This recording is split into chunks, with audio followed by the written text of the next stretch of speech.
마켓나우 2부 함께 하겠습니다. 우리 시장 오늘은 시작할 때 뭐 3천 또 기대하셨죠? 많은 분들이 3천 가지 않을까라는 기대하셨는데 어제도 그렇고 오늘도 그렇고 코앞까지 갔다가 차고 이제 조금씩 이제 3천이라는 숫자 자체가 상징성이 있으니까 그 사이에 좀 차익 실현하려는 심리도 좀 나타나는 것 같고요.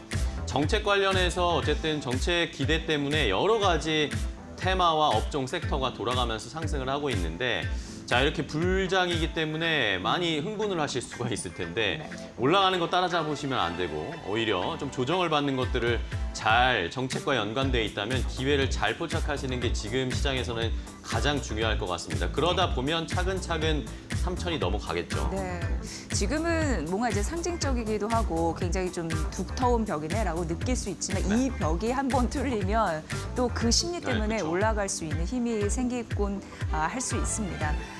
특히나 이제 무엇보다도 증시를 끌어올리는 유동성의 힘을 무시 못하는 것 같아요. 그게 저변으로 지금 있는 상황이고 무엇보다도 정부 정책 기대감, 그 AI 투자 확산 기대감이 오늘 시장에 또 고스란히 녹여 있기 때문에 옥석 가리기 중요할 것 같습니다. 저희가 그런 부분 오늘 잘 또 설명을 해드리도록 하겠습니다. 네. 자, 지금 시장이 뭐 장 초반에는 약간 오르다가 상승 탄력이 좀 둔화됐는데 보합권에서 왔다 갔다 하고 있는 것 같습니다. 개장하고 1시간 지금 시장의 분위기 어떤지 좀 더 자세하게 최원 앵커 알아보도록 할까요? 네, 오늘 한국 증시 양시장 모두 다 보합권에서 움직이고 있습니다. 장 초반과 비교해 보자면은 방향성 자체는 하락으로 전환됐다라고 보시면 될 것 같은데 다만 시장 내에서 강력한 또 섹터는 여전히 강합니다. 슈팅 나오는 기업은 여전히 슈팅이 나오고요. 어제 시장에 좀 연장선상이다라는 생각이 듭니다. 먼저 삼성전자 0.6% 하락세 나오고 있고 SK하이닉스도 오늘 시장에선 쉬어가네요. 보시다시피 1%대 하락 나오고 있습니다. IT 투톱 기업들이 또 최근 들어서 슈팅이 나온 만큼 오늘 시장에서 약간 쉬어가는 흐름 나오고 있는 가운데 3위권에 있는 LG엔솔 같은 경우는 오늘 시장에서 약보합권, HD현대중공업도 보합권, 두산에너빌리티 1%대 조정 나오고 있고요. 그리고 KB금융지주도 오늘 시장에서 0.7%의 하락으로 거래되고 있습니다. 금융주들 전반적으로 좀 차분한 흐름을 가지고 가는 흐름 함께 확인하실 수 있고요. 방산주의 경우에는 LIG 넥스원만이 움직입니다. 2%대 상승, 그리고 하나시스템 2.6%대 하락 나오고 있습니다. 특히나 오늘 해운과 조선 쪽은 약간 밀리고 있는 흐름 보여주고 있는데 한화오션은 3.5%대 하락세 나오고 있고요. 그 이외에 완성차 기업들도 오늘 시장에서 약간의 조정 나오고 있는 가운데 보시다시피 현대모비스가 1.5%대 조정 흐름으로 거래가 되고 있는 모습 함께 확인하실 수 있습니다. 확실히 오늘 시장에서는 하락하는 기업들이 조금 더 많은 것을 확인하실 수 있고요. 다만 어제에 이어서 오늘까지의 흐름은 사실 연장선상이다라고 말씀을 드렸던 이유는 바로 네이버와 카카오 때문입니다. 어제는 네이버가 대장주로 움직였고 오늘은 카카오가 대장격으로 움직이고 있습니다. 카카오 지금 계속해서 상승폭을 키워가면서 10% 넘게 급등세 나타내고 있는 흐름 보여주고 있고요. 네이버는 3%대 상승 흐름 나오고 있습니다. 네이버, 카카오는 사실 주가적인 측면에서도 꽤 오랫동안 쉬어갔습니다. 어떠한 박스권을 뚫어내지 못하면서 박스권 안에 갇혔다. 네이버와 카카오는 지금은 모멘텀이 없다라는 투자 의견들이 사실은 이번에 초에 압도적으로 많이 나왔었습니다. 그런데 이게 이제 정책이 붙고 그리고 테마성 사실 이슈까지 붙으면서 투자 심리는 이전보다 훨씬 더 개선이 됐고요. 특히나 네이버처럼 이렇게 시가총액이 큰 기업이 하루 만에 두 자릿수 이상의 급등세를 보여주면서 지금이 강세장은 강세장이구나라는 부분을 함께 느낄 수 있게 하는 그러한 대목이었습니다. 오늘도 역시나 마찬가지로 IT 쪽에 플랫폼 쪽은 여전히 강세 흐름을 나타내고 있는 상황이고요. 게임 쪽이 좀 밀리네요. 크래프톤 3.6%대 넘게 밀리고 있습니다. IT 쪽은 강하지만 보시다시피 게임 쪽은 좀 약한 흐름을 보여주고 있는 모습 함께 확인하실 수 있고요. 그리고 작게 나오고 있는데 한미반도체가 오늘 시장에 또 반도체 안에서는 강력한 슈팅을 보여주고 있습니다. 장 초반에는 10% 이상의 급등세 나타내다가 현재 구간에서는 8%대 상승 흐름 나오면서 거래가 되고 있는 모습 함께 확인하실 수 있습니다. 이어서 코스닥 쪽으로 옮겨가 보시죠. 네, 코스닥 같은 경우에는 알테오제는 1%대 조정 나오고 있지만요. 그래도 코스닥 내에서도 역시나 마찬가지로 강력한 종목은 여전히 강력한 흐름을 가지고 가는 흐름을 보여주고 있습니다. 최근에 한국 증시에서는 미국 때문에 움직인다라는 부분이 사실 거의 섹터나 종목이 없는데 그 가운데서도 비만 치료제는 그래도 미국 모멘텀으로 계속해서 움직이고 있는 모습을 함께 확인하실 수 있습니다. 팩트로 오늘 6%대 넘게 상승 탄력을 보여주고 있고요. 이뿐만이 아니라 비만 치료제 쪽은 여전히 강력한 탄력을 보여주고 있습니다. 파마리서치 오늘 2.3%대 상승 흐름 나오면서 최근에 급락 흐름을 그래도 좀 메워주는 흐름을 함께 보여주고 있는 상황이고요. 클래시스 0.8%의 상승 흐름 현재 나오고 있습니다. 다만 보시다시피 오늘 시장에서도 코스닥 내에서는 오히려 하락하는 기업들이 더 많은 것을 확인하실 수 있는데 IT 반도체 쪽으로는 하락이 오늘 시장에서도 조금씩 나오고 있는 흐름 보여주고 있습니다. 테크윈 0.59%의 하락세, 리노공업 0.6%의 하락세, 동진세미캠 1.7%의 하락세 현재 거래가 되고 있고 덕산 네오록스도 오늘 좀 빠지네요. 1.9% 넘게 하락세 나오고 있습니다. FPCB에 대한 좀 기대감 나오면서 관련주들이 최근 들어서 또 급등 흐름이 나왔고 그리고 애플과 관련해서 투자 의견이 최근 들어서 약간 좀 변화하고 있는 모습 함께 확인하실 수 있습니다. 관련된 한국 기업들의 흐름 오늘 시장에서 약간 좀 부진하긴 하지만 그럼에도 앞으로 좀 모멘텀을 함께 확인해 보실 필요가 있겠다라는 생각이 들고요.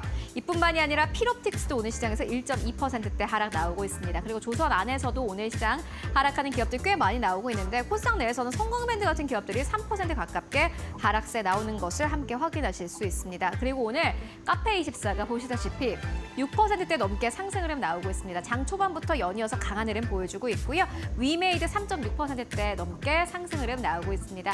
일단 오늘 시장은 좀 혼조 흐름입니다. 뚜렷한 특징도 없고요. 그냥 기업별 개별적으로 가지고 있는 이슈에 따라서 종목들이 좀 움직여주는 흐름 그리고 여전히 투자 심리가 살아있는 IT 쪽 그리고 AI 쪽은 역시나 마찬가지로 테마성 이슈가 좀 붙으면서 슈팅 나오는 기업들이 꽤 많다는 게 특징이라고 할 수 있겠습니다. 그렇다면 지수는 어느 정도에서 움직이고 있을까요? 이어서 만나보시죠. 네, 하락입니다. 오늘 코스피 같은 경우에는 0.5% 하락하면서 보시다시피 2,957선에서 거래가 되고 있습니다. 쉬어갑니다. 참 마음 편하게 쉬어간다라는 생각이 들고 코스닥은 약보합권입니다. 777선에서 거래가 되고 있습니다. 이어서 수급 동향 함께 만나보시죠. 그래도 어제도 외국인들이 매수로 스탠스를 유지하면서 시장에 대한 기대감은 계속해서 커지고 있는데요. 오늘 좀 외국인들이 개장한 지 1시간밖에 안 지났는데 매도 폭이 좀 커지고 있는 게 오늘 시장의 좀 걱정 포인트가 아닐까 싶습니다. 2,300억 원 넘게 매도세 나타내고 있고요. 기관은 1,200억 원 넘게 매도합니다. 외국인과 기관이 합쳐서 3,000억 원 넘게 매도하는 장입니다. 시장이 부진할 수밖에 없겠네요. 이어서 코스닥 쪽으로 넘어가 보도록 하겠습니다. 네, 코스닥의 매매 동향 역시나 마찬가지로 외국인들이 원래 이 코스닥에서는 1,000억 원 넘게 매도세 나타내는 게 사실은 흔히 볼 수 있는 그러한 매도 물량은 아닌데 벌써 1,300억 원 넘게 매도 물량 추리하고 있는 상황이고요. 기관은 아직은 마음은 못 정한 듯하네요. 개인이 1,390억 원 넘게 매수하면서 그래도 시장을 좀 받쳐주고 있는 상황입니다. 네, 이렇게 시장 상황 함께 정리해보고 왔는데요. 그렇다면 투자자들 지금 이 시점에서 어떠한 기업과 업종에 특히 관심을 두고 있을까요? 이어서 싱크풀을 통해서 만나보시죠. 자, 시장을 움직이는 이슈 조금 더 자세하게 업종별 테마 살펴보도록 하겠습니다. 일단은 3천선에 도전을 지금 계속하고 있는데 외국인들이 좀처럼 잘 주지 않네요. 이 3천선에 대한 어쨌든 돌파하는 건 외국인 수급이 또 강하게 한번 들어와줘야 레벨업이 될 것으로 예상이 되고 있는 상황입니다. 그때까지는 어쨌든 지켜봐야 되고 그때까지는 시장의 분위기는 정부 정책과 관련된 힘을 받는 업종이나 테마로 빠르게 순환매가 돌고 있는 상황입니다. 자, 어제에 이어서 오늘도 역시 스테이블 코인 강합니다. 스테이블 코인 어제도 강조를 해드렸지만 이제 앞으로의 대세가 될 수 있는 결제 시스템 스테이블 코인과 관련해서 미국에서 지니어스 법안이 통과됐고 우리나라에서도 디지털 자산 기본법 통과될 가능성이 높은 상황이고요. 정부에서 원화 스테이블 코인과 관련해서 발행을 할 것이다. 이런 이야기들 계속 나오고 있습니다. 잠시 후에 이데일리 인사이트에서 이 화두로 떠오른 스테이블 코인과 관련된 전략 또 수혜주는 뭔지 자세하게 분석을 해드리도록 하겠고요. 자, 이외에도 역시 정부 정책과 관련된 것들 너무나 많습니다. 웹툰 또다시 올라오고 있어요. 쉬어가고 좀 잊을만 하면 또 웹툰 관련된 정책이 부각이 되고 그러면서 또 주가가 올라오고 이런 것들이 나오고 있고 해외 글로벌 OTT들과의 협업 이런 것들도 계속 이야기가 소식이 나오고 있기 때문에 그러다 보니까 정부 정책과 그런 이 수주와 관련된 이야기 이런 것들이 동반해서 상승세를 나타내고 있다는 것은 어쨌든 우리의 입장에선 긍정적인 상황입니다. 웹툰 그리고 컨텐츠 관련도 뭐 연관되어 있죠. 이 정부에서 어쨌든 문화 5대 강국으로 우리나라를 발전시키겠다라는 정책을 열심히 펼치고 있는 상황입니다. 게임도 뭐 연관되고 있다고 할 수가 있겠고요. 자, 이외에도 뭐 STO 관련해서도 계속 강조드리고 있죠. 스테이블 코인, 지역 화폐, STO 이런 식으로 계속 엮이면서 관련된 테마가 형성되고 있고요. 이게 정부 정책으로까지 이어질 수 있을지가 가장 중요한 포인트가 되겠습니다. 자, 그리고 오늘은 또 창업 투자, 창투사들이 오늘 또 주가가 좋은 상황인데 뭐 퓨리오사 AI와 약간 연관될 수도 있겠지만 퓨리오사 AI에 투자하는 창투사들이 한때 주가가 많이 갔잖아요. 그런데 어제는 또 이 대통령 직속 국정기획위원회에 창투사 관련해서 앞으로 이 창업 투자와 관련된 벤처 투자와 관련된 산업을 늘려야 한다, 성장시켜야 한다라는 그런 이야기들이 또 나왔습니다. 그러다 보니까 아예 이제 테마로 창투사들이 부각이 되고 있고 관련된 종목들의 주가가 튀어오르고 있는 이런 것들도 잘 살펴보셔야 되겠고요. 반면에 오늘 뭐 대표적인 우리 시장을 이끌어왔던 대형 업종들은 오늘은 좀 쉬어갑니다. 앞서서 삼성전자, SK하이닉스 오늘 쉬어가는 거 확인을 해보셨고 이외에도 조선방산, 원전 이런 업종들이 오늘은 약간 쉬어가면서 시장에서 숨고르기를 하고 있습니다. 조선방산, 원전, 조방원 이렇게 쉬어갈 때 찬스라고 봐야 할지 매수 기회를 주는 거라고 봐야 할지 저희가 한번 잘 생각을 해보셔야 되겠죠. 어쨌든 시장의 분위기가 오늘은 좀 쉬어가고는 있지만 뭐 꺾였다거나 외국인 매도가 엄청나게 쏟아진다거나 그러지는 않고 있는 상황입니다. 카지노 관련해서도 오랜만에 좀 상승 탄력이 나타나고 있는데 롯데관광개발 쪽에서의 뭐 긍정적인 이야기들이 나오고 있고 해외 관광객들도 우리에 많이 들어오고 있죠. 뭐 여러분들 주변에 돌아다니시다 보면 외국인 관광객 많이 들어가는 거 피부로 체감하실 겁니다. 그런 것들도 역시 수혜가 될 수 있을지 주가에 힘을 줄 수 있을지 계속 지켜봐야 되겠습니다. 자, 그럼 첫 번째 이슈 조금 더 자세하게 확인해 보도록 하겠습니다. 어제, 오늘 어쨌든 이번 주에는 네이버 카카오가 시장의 주인공입니다. 엄청난 상승을 보여줬는데 어제 깜짝 놀라셨죠? 네이버가 뭐 거의 20% 하루 주가가 올랐고요. 오늘은 또 이제 바통을 이어받아서 카카오가 아까 보셨듯이 10% 가까이 주가가 올라가고 있는 상황입니다. 자, 여러 가지 이야기들이 있는데 일단은 뭐 사실 네이버 출신의 하정우 AI 미래기획 수석이 임명이 되면서 기대감은 좀 있었어요. 근데 지난주에 솔직히 임명이 됐다고 했을 때는 네이버 카카오의 주가가 엄청 많이 오르진 않았거든요. 근데 이번 주가 되니까 이걸 뒤늦게 반영을 하는 것인지 아니면 JP모건 체이스의 리포트 때문에 그런 것인지 어제 JP모건의 리포트가 있었죠. 네이버의 목표 주가를 상향하고 이 하정우 수석이 대통령실에 갔기 때문에 네이버가 결국에는 정부 정책의 수혜, 정부와 프로젝트를 많이 진행하면서 수혜를 받을 수밖에 없을 것이다라는 식의 리포트가 나왔습니다. 이러면서 어제 네이버의 주가가 급등하는 모습을 나타냈고요.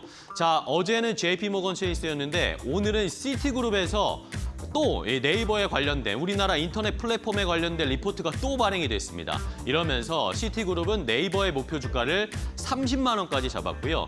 이 외에도 우리나라의 인터넷 플랫폼들 네이버, 카카오, 카카오페이 그리고 쿠팡까지 이어지는 얘기를 하면서 앞으로 정부 정책 수익이 굉장히 많을 거다라고 하면서 아주 긍정적인 리포트를 시티그룹도 내놨습니다. 이러다 보니까 오늘은 카카오 쪽에 조금 더 무게가 실리면서 주가가 더 상승하는 모습이 나타나고 있습니다. 이 외에도 정부 역시 이 AI와 관련된 AI 소프트웨어 또 연결되죠. AI 소프트웨어 관련해서 앞으로 강력한 투자를 할 것이다.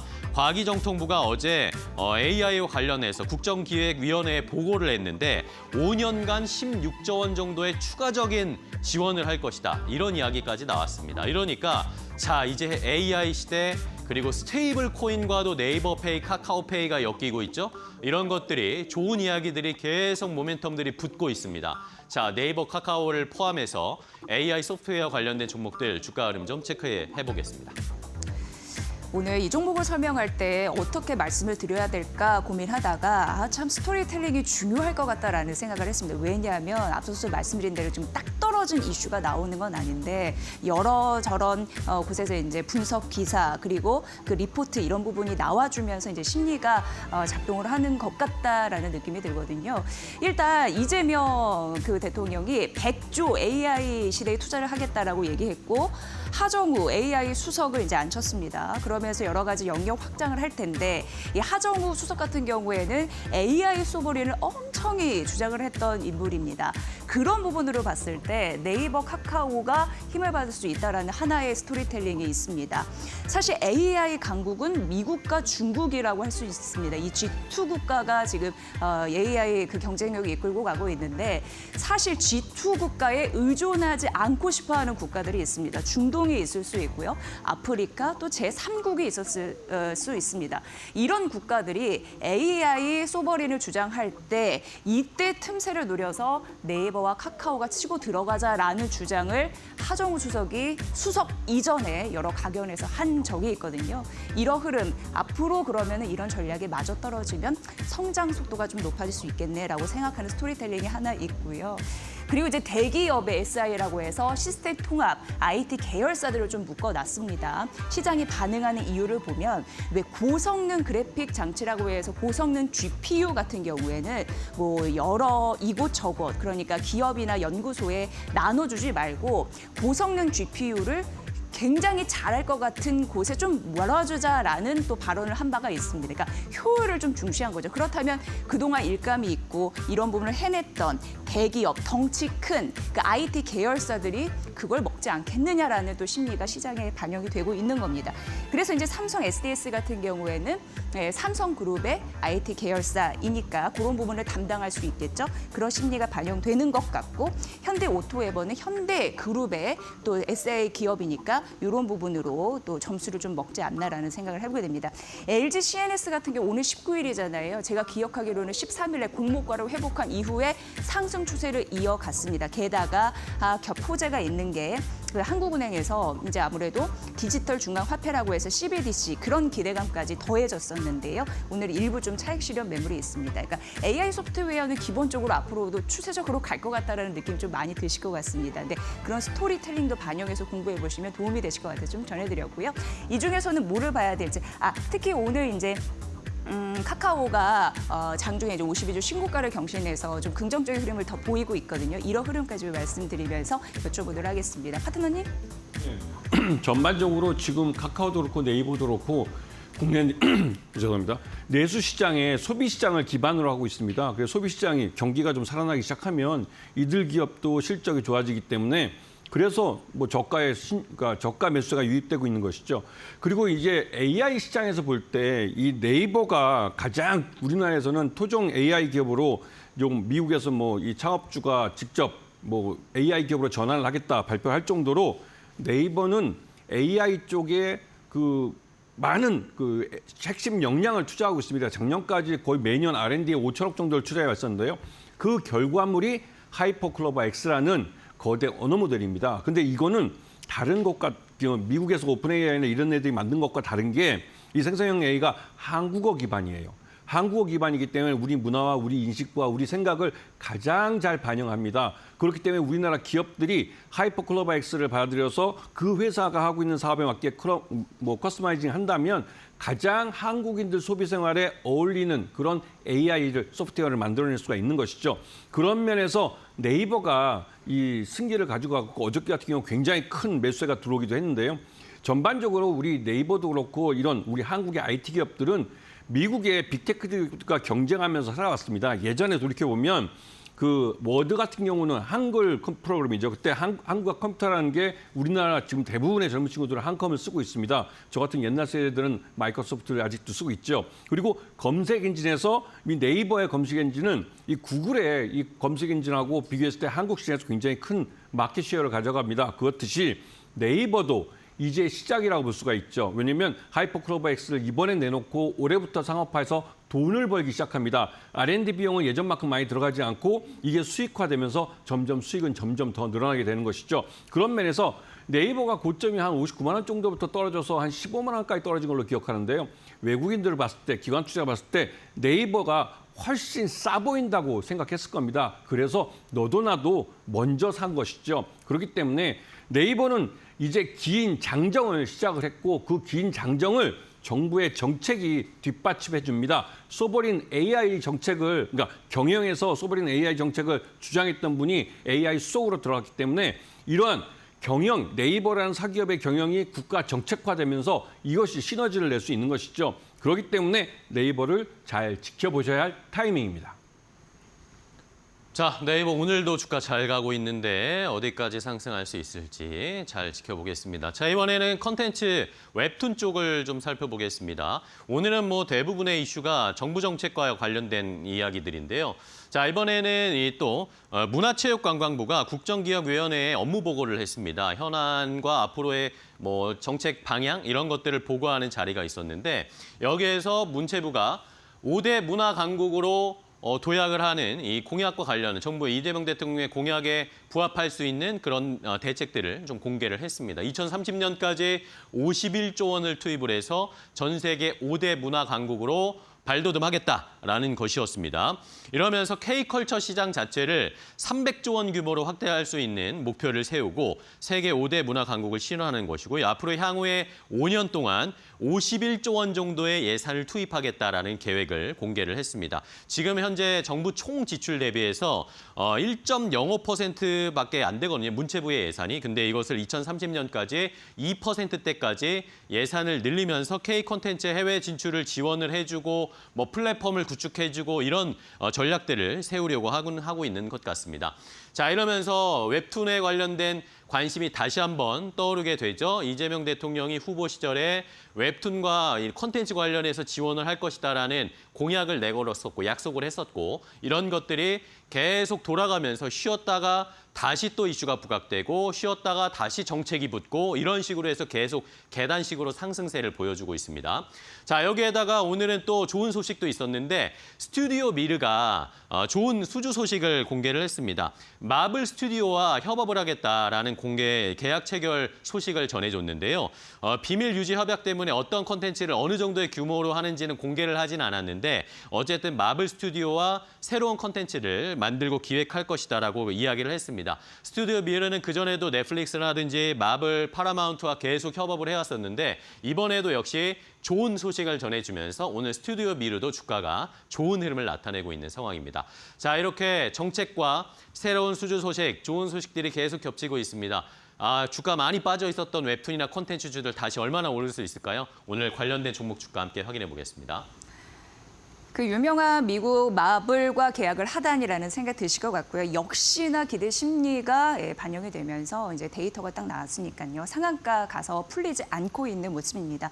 계약 기간이 2028년 3월까지로 현재 알려져 있는 상황이고요. 현재 주가 4,340원 되겠습니다. 스튜디오 미르 관심 있게 오늘 참 보시는 것 같습니다. 미스터 블루 같은 경우에는 그 무협 IP가 굉장히 특화돼 있고 네이버 웹툰의 무협 쪽 장르 80%를 차지하고 있습니다. 12% 넘는 급등. 항상 웹툰 관련주로 떠오를 때 미스터 블루는 부각을 받더라고요. 현재 주가 2,000원 선에 바짝 다가가고 있는 흐름들 나타내주고 있고요. 핑거 스토리는 이제 네이버 그리고 카카오와 협업을 해서 해외 진출 이슈가 있었던 바 있고요. 7% 급등하면서 3,000원 위에서 움직이고 있습니다. 키다리 스튜디오는 웹툰 제작사예요. 역시 관련주로 부각되면서 4,000원 선 위에서 움직이고 있고요. DNC 미디어 같은 경우에는 어떻게 보면 국내에서 가장 많은 작가나 콘텐츠를 보유하고 있다 해도 틀리지 않다라고 말씀드린 바도 있습니다. 현재 2% 상승하면서 18,000원인데 웹툰 관련주는 뭐 OTT 시장 재편과 정부 정책에 대한 기대감 이런 부분 때문에 기대감이 좀 서려 있는데 그래서 이제 시가 대비 상승부 높이는 양봉의 흐름을 하고 있더라고요. 혹시 더 볼 종목이 있는지 궁금해졌습니다. 파트너님 어떤 게 있을까요? 네, 돌이켜보서 생각해보면 20세기는 일본의 망가의 시대였다면 21세기는 우리 한국의 웹툰의 시대인 것 같습니다. 우리 한국 기업의 네이버 웹툰 같은 경우 미국에 상장도 돼 있고요. 이쪽에 우리 아이들이 우리들 작가들이 만든 창작물을 갖고 보면서 즐기면서 자라왔는데 우리들은 일본 만화를 많이 이제 불법적으로 예전에 그랬던 적이 있는데요. 그런 봄을 자라왔었는데 이게 참 격세지감이라는 생각이 듭니다. 그만큼 이 20세기 IT 기술과 함께 우리나라의 이 기업들이 성장하고 있고 웹툰 시장도 빠르게 성장하고 있습니다. 그러면 여기서 만들어진 콘텐츠들은 다른 그 플랫폼으로 이전하면서 또 새로운 일자리를 만들어내고 그게 원소스 멀티유스 전략인데요. 여기에 속해 있는 기업들 중에 아까 맨 마지막에 주가 별로 안 올랐던 그 DNC 미디어 같은 경우는 아까 말씀하신 것처럼 가장 많은 작가진과 또 가장 많은 그 성공한 작품들을 갖고 있습니다. 그 IP를 보유하기 때문에 그 IP들을 애니메이션이나 영화나 드라마나 이런 걸로 만들 수가 있고 또 게임까지도 만들 수가 있는 것이죠. 그렇기 때문에 DNC 미디어는 성장성이 굉장히 높습니다. 그래서 주가도 가장 높습니다. 하지만 이 회사는 결정적으로 2대 주주가 카카오엔터인데 카카오엔터가 매각을 한다 이런 말이 계속 나오면서 불확실성이 쌓여 있어요. 원래대로라면 카카오엔터가 DNC 미디어를 인수할 가능성이 높았습니다.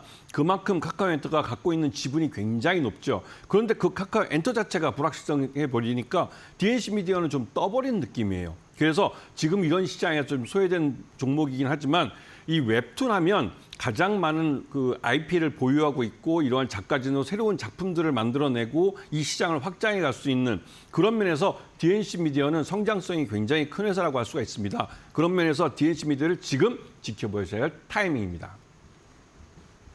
네, DNC 미디어 이제 불확실성이 좀 거칠 수 있을지 주가가 반등할 수 있을지 잘 살펴보겠습니다. 자, 세 번째 이슈도 역시나 정부 정책과 관련된 이야기입니다.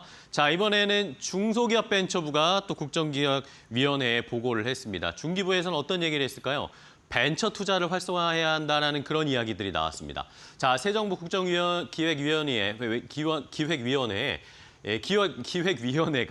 40조 규모의 벤처 투자 시장을 창출해야 된다. 그러니까 지금보다 벤처 투자를 훨씬 더 활성화하고 여기에서 새로운 기업들에게 지원을 해주고 그런 자금을 받아서 마중물을 받아서 더 성장할 수 있는 그런 시장을 만들어야 된다라고 요구를 한 것이죠. 여기에 중소기업 벤처부도 반응을 하고 앞으로의 정책을 펼쳐나갈 것이다라고 이야기를 했습니다. 자, 이러면서 뭐 벤처 투자 모태 펀드를 확대한다든지 아니면 대기업, 중소기업 간의 상생 협력을 확대하면 이러면서 이런 공생관계들을 많이 만들어낼 수 있는 구조를 형성해야 된다. 이런 것들을 국정과제로 검토하겠다라는 이야기들이 나왔고요. 40조 원 규모의 벤처 투자 시장을 늘리게 되면 새로운 도전을 하는 벤처 기업가들이 많아지겠죠. 돈이 있어야 어쨌든 새로운 개발을 하고 연구를 하고 사업을 펼쳐나갈 텐데 지금처럼 경기가 꽝꽝 얼어붙어 있고 투자도 소규모로 하고 이러면 새로운 기업들이 창출하고 나타나기 힘든 시장입니다. 이런 것들이 앞으로 더 늘어나야 되고 그러다 보니까 우리가 잘 알고 있는 퓨리오사 AI가 뭐 이런 식으로 발전을 하고 성장을 한 거 아닙니까? 그런 기업들이 더 많이 나오기를 기대를 하고 있는 상황이고 뭐 여기에서 중소기업 벤처부가 AI 제조 혁신 확산, 뭐 연구개발 지원 뭐 이런 것들도 추가적으로 더하겠다라는 과제를 검토했다고 하니까 앞으로 한번 기대를 해봐야 되겠습니다. 자, 그렇다면 우리 주식시장에서는 이런 벤처 투자 관련된 기업들이 주가가 더 갈 수 있을지도 한번 살펴봐야 되겠는데 일단 오늘 주가는 어떤지 확인해 보겠습니다. 네, 역시 창투사죠. 이게 부각이 되다 보니까 미래에셋 벤처 투자가 오늘 시원하게 장중 52주 신고가를 경신을 했습니다. 무엇보다도 이 미래에셋 벤처 투자는 좀 할 말이 있어요. 작년 왜 전체 투자에서 비중을 보니까 이 AI 쪽 투자가 40% 이상을 차지했더라고요, 포트에서.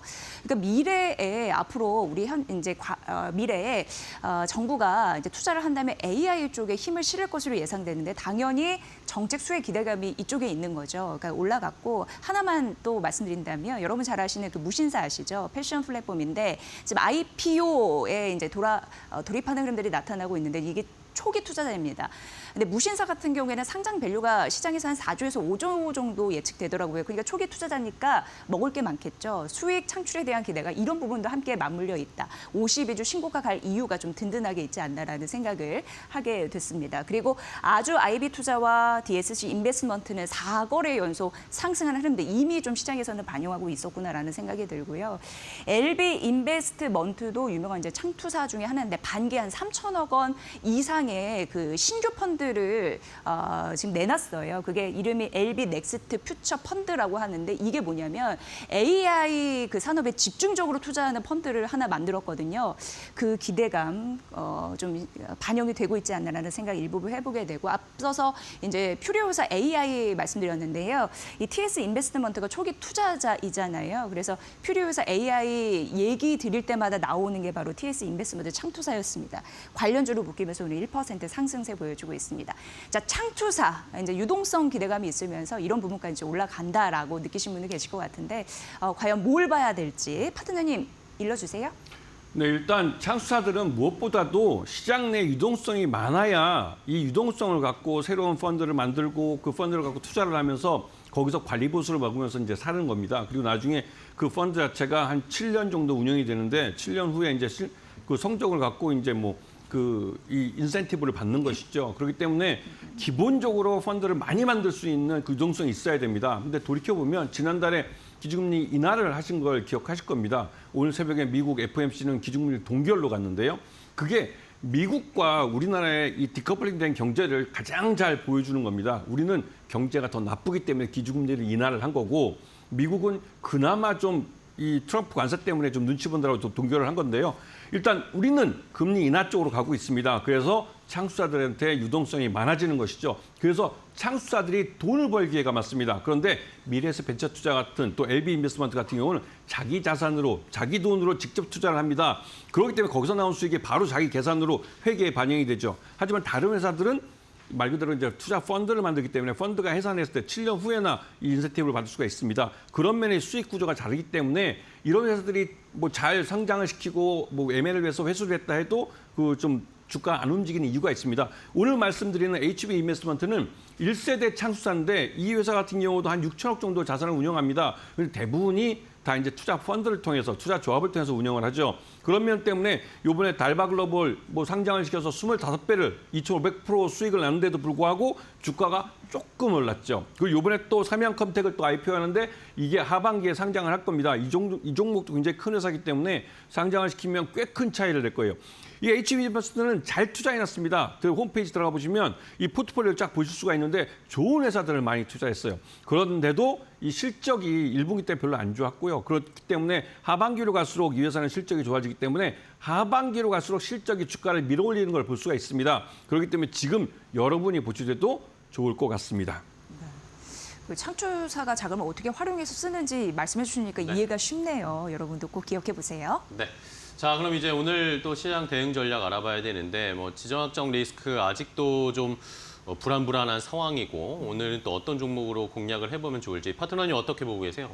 네, 일단 시장은 좀 전에 뉴스가 나왔지만 이 지정학적 리스크가 부각돼 버리면 우리나라 같이 수출로 먹고 사는 나라들은 굉장히 어려워집니다. 그렇기 때문에 이 리스크를 좀 체크해 보셔야 될 필요가 있고 일단 지금 시장에서 가장 시장에 눈에 띄는 게 한미반도체입니다. 한미반도체는 기존의 SK 그 하이닉스 쪽에다가 TC본드라는 그 HBM 반도체를 만드는 핵심 장비를 독점으로 납품하다가 이번에 그 한화 세미텍, 이게 한화 비전의 자회사인데요. 이쪽에서 이 TC본드를 개발하면서 시장을 양분하게 돼버린 겁니다. 그러면서 매출액의 반 정도가 날아가게 생겼죠. 여기에 대해서 한미반도체가 좀 배신감을 느낀다고 해서인지 지난 한 8년 동안 가격 인상을 안 하다가 이번에 한꺼번에 22% 가격 인상을 SK 하이닉스에 통보를 했습니다. 그리고 또 한 번 거의 한 10몇 년 동안 유지보수를 무료로 해왔었는데 이것도 유료로 하겠다고 통보를 했죠. 그만큼 한미반도체가 열받은 겁니다. 그래서 이 기술 유출에 대한 부분도 소송을 걸어서 한화비전과 특허 소송을 하고 있는데요. 이런 부분에서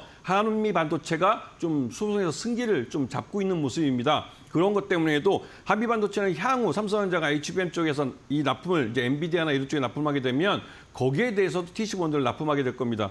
한미반도체가 지금 주가가 고점 대비해서 한 반토막 이상 났지만 그 반토막 난 부분은 이 매출이 그만큼 줄었기 때문인데요. 이 부분을 이제 채워 나갈 겁니다. 한미반도체 주목해서 봐야 될 타이밍입니다.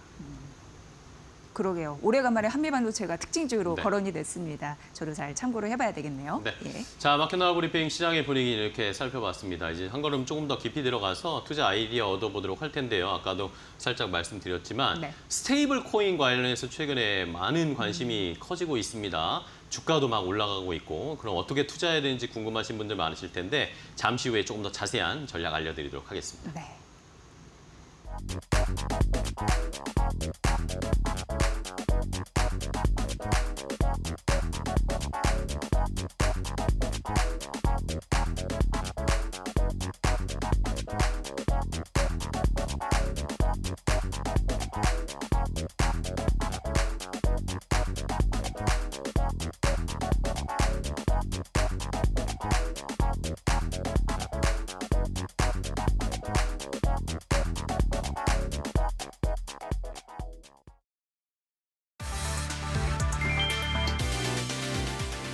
미국 연준이 6월 FOMC에서 기준금리를 4.25에서 4.5%로 동결했다. 연내 두 차례 인하 가능성은 유지했지만 연준 위원들의 금리 전망이 분산된 점을 고려하면 연준이 쉽사리 정책을 결정하기가 어려울 것이라는 점을 암시했다. 파월 의장은 정책 조정을 고려하기 전 경제 흐름을 더 지켜볼 수 있는 좋은 위치에 있다며 신중한 접근을 강조했다. 점도표에서 7명은 금리 동결, 8명은 두 차례 인하를 예상했고 한 차례 또는 세 차례 인하를 본 위원도 있었다. 내년과 내후년 금리 전망은 각각 3.6%, 3.4%로 상향돼 인하 여지는 줄었다. 관세 정책이 변수로 떠오른 가운데 연준은 향후 물가 정가 여부를 지켜본 뒤 판단하겠다는 입장이다. 이란이 이스라엘의 공격을 받은 이후 원유 수출량이 급증한 것으로 나타났다. 석유 수송 정보업체 탱커트래커스닷컴에 따르면 이스라엘의 기습 공격이 있던 지난 13일부터 이란은 하루 평균 233만 배럴의 원유를 수출했다. 이는 직전 1년 평균 대비 44% 증가한 수치다. 수출된 원유 대부분은 이란 핵심 에너지 시설이 밀집한 카르그 섬에서 나왔으며 해당 지역은 공격에 취약하다. 위성 사진 분석 결과 선박들이 분산돼 있으며 다수의 선박이 AIS 신호를 끄고 운항에 위치 추적을 피하는 모습도 포착됐다. 이스라엘 공격 이후 국제 유가와 유조선 운임은 급등했지만 이란의 주요 원유 시설은 아직 타격받지 않아 공급은 유지되고 있다. 호르무즈 해협을 통한 원유 운송과 선박 항해에도 큰 변화는 없는 상태다. 이란은 상황 악화를 우려해 단기 수출을 확대하는 전략을 취하는 것으로 보이며 하메네이 최고 지도자는 항복하지 않겠다고 밝혔다. 트럼프 대통령은 이란을 공격할 수도 안 할 수도 있다며 여지를 남겼다.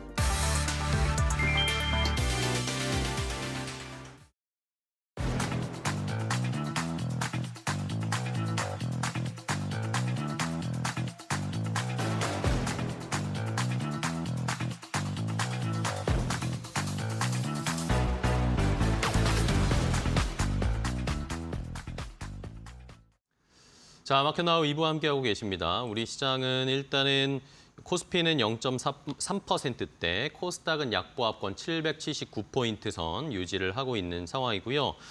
중국 쪽의 출발 상황도 간단하게 체크를 해보면 중국 상해 종합지수는 어제 강보합권 수준 마감했는데 오늘은 약보합 출발을 했습니다. 큰 변동성은 없고요. 홍콩 항생지수 어제 1% 넘게 하락을 했는데 오늘도 하락폭이 조금 나오네요. 0.38% 하락으로 시장이 출발을 한 모습입니다. 일본 니케이 지수도 0.7%대, 우리는 0.3%대, 상대적으로 강한 모습은 보여주고 있는데 지금 미국 쪽에서 지금 계속 이란에 대한 이야기가 나오다 보니까 여전히 불확실합니다. 이란 쪽의 공격 계획을 승인했다, 이런 이야기들이 나오고는 있는데 아직 확실하게 뭔가 이야기가 나오진 않고 있어서 여기에 따라서 또 시장이 약간은 흔들릴 수 있다는 것은 오늘 계속 좀 살펴봐야 할 것 같습니다. 이런 상황이다라는 거, 지정학적 리스크는 계속 이어지고 있는 상황이다. 확인을 해보셔야겠습니다. 자, 그럼 이제 오늘 시장에서 조금 더 깊이 들어가서 투자 아이디어를 얻어보도록 하겠습니다. 오늘은 레몬 리서치의 김민수 대표와 함께 이야기 나누겠습니다. 안녕하세요, 대표님. 안녕하십니까. 네, 반갑습니다. 네. 시장이 좋은 것 같기도 하고 불안한 것 같기도 하고.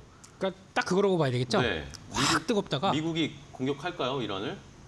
그거부터 나오는 거예요. 네, 갑자기 이걸 좀 예. 네, 갑자기 좀 궁금해가지고. 네. 딱 한마디로 말씀드리게 되면 할 수도 있고 안 할 수도 있고 예. 이게 트럼프 대통령의 트럼프가 말한 것처럼. 입장이죠. 근데 네. 최종 승인은 받았다고 하고 있고 근데 공격과 관련된 승인은 공격은 보류하고 예, 있고. 공격은 보류하고 있고. 그러니까 간보는 중인 것 같습니다. 예, 근데 이런 쪽에서 그래도 저보고 물으신다면 네. 저는 할 가능성이 더 크다고 생각합니다. 진짜요? 예, 왜냐하면 지금 트럼프 대통령은 지금까지 얘기했던 거 거의 지키는 편이어가지고, 예, 그래서 어디 있는지 최고 사령관 어디 있는지 다 안다라고 해서 이런 쪽으로 봐서 결국에는 너희들이 액션을 해라라고 하는데 안 해준 생각하는 만큼의 어떤 액션이 없다 그러면은 진행해야 할 가능성이 있는 걸로 봐야 되지 않을까. 그걸 또 그렇고 보고 준비하는 게 더 마음 편하지 않을까 생각을 하고 있고요. 네. 근데 그렇게 된다면 그러면 시장 반응은 이라고 하게 되면 아주 짧고 단기적으로는 출렁임이 나올 수 있겠는데 네. 근데 그걸 통해서 어떻게 보면 불확실성 해소도 될 수 있겠다. 라는 쪽으로 보게 되면 오히려 그걸 좀 이용을 해야겠죠. 근데 이거는 그냥 저만의 짧은 식견을 가지고 생각하는 대표님의 그 사견이라는 거 예. 참고를 해주시기 바랍니다. 무시하라고요? 네. 그러니까 그런 관점 쪽에서 본다고 하더라도 그리고 또 그게 출렁임이 나온다고 하더라도 지금까지 국내 시장이 움직였던 변화에 그쵸, 대해서 강하니까. 예, 국내는 뭐 글로벌 시장 때문에 여기까지 3천선까지 온 게 아니기 때문에 그쵸. 예, 그거를 오히려 빌미로 좀 보고 있던 종목들 거기서 출렁이 나온다. 기회를 잡아야 된다. 예, 들어가야 되는데 돈이 없네요. 네. 그걸 위해서 네. 현금도 조금 마련한 다음에 대응하는 게 좋지 않을까 그렇게 생각하고 있습니다. 좋습니다. 알겠습니다. 네. 어쨌든 뭐 이러한 이야기 갑자기 말씀드렸는데 네, 뭐 지금 상황이라서 체크는 좀 해봐야 될 거예요. 시청자분들도 대응을 하셔야 되니까. 그렇습니다. 예. 네. 그러면 어쨌든 말씀해 주신 것처럼 그런 기회가 왔을 때 뭔가 우리가 투자해 볼 만한 뭐 섹터나 업종이나 테마 이런 것들이 있는 최근에 네. 스테이블 코인이 어떻게 보면 되게 기회다라는 의견들이 되게 많더라고. 실제로 주가도 많은 반응을 하고 있잖아요. 네. 그래서 대표님은 어떻게 보세요? 스테이블 코인이 지금 뭐 대세처럼 떠오르고 있는데 네. 이게 도대체 뭔지 왜 대세가 되려고 하고 있는지를 좀 일단은 알아야 될 것 같아요.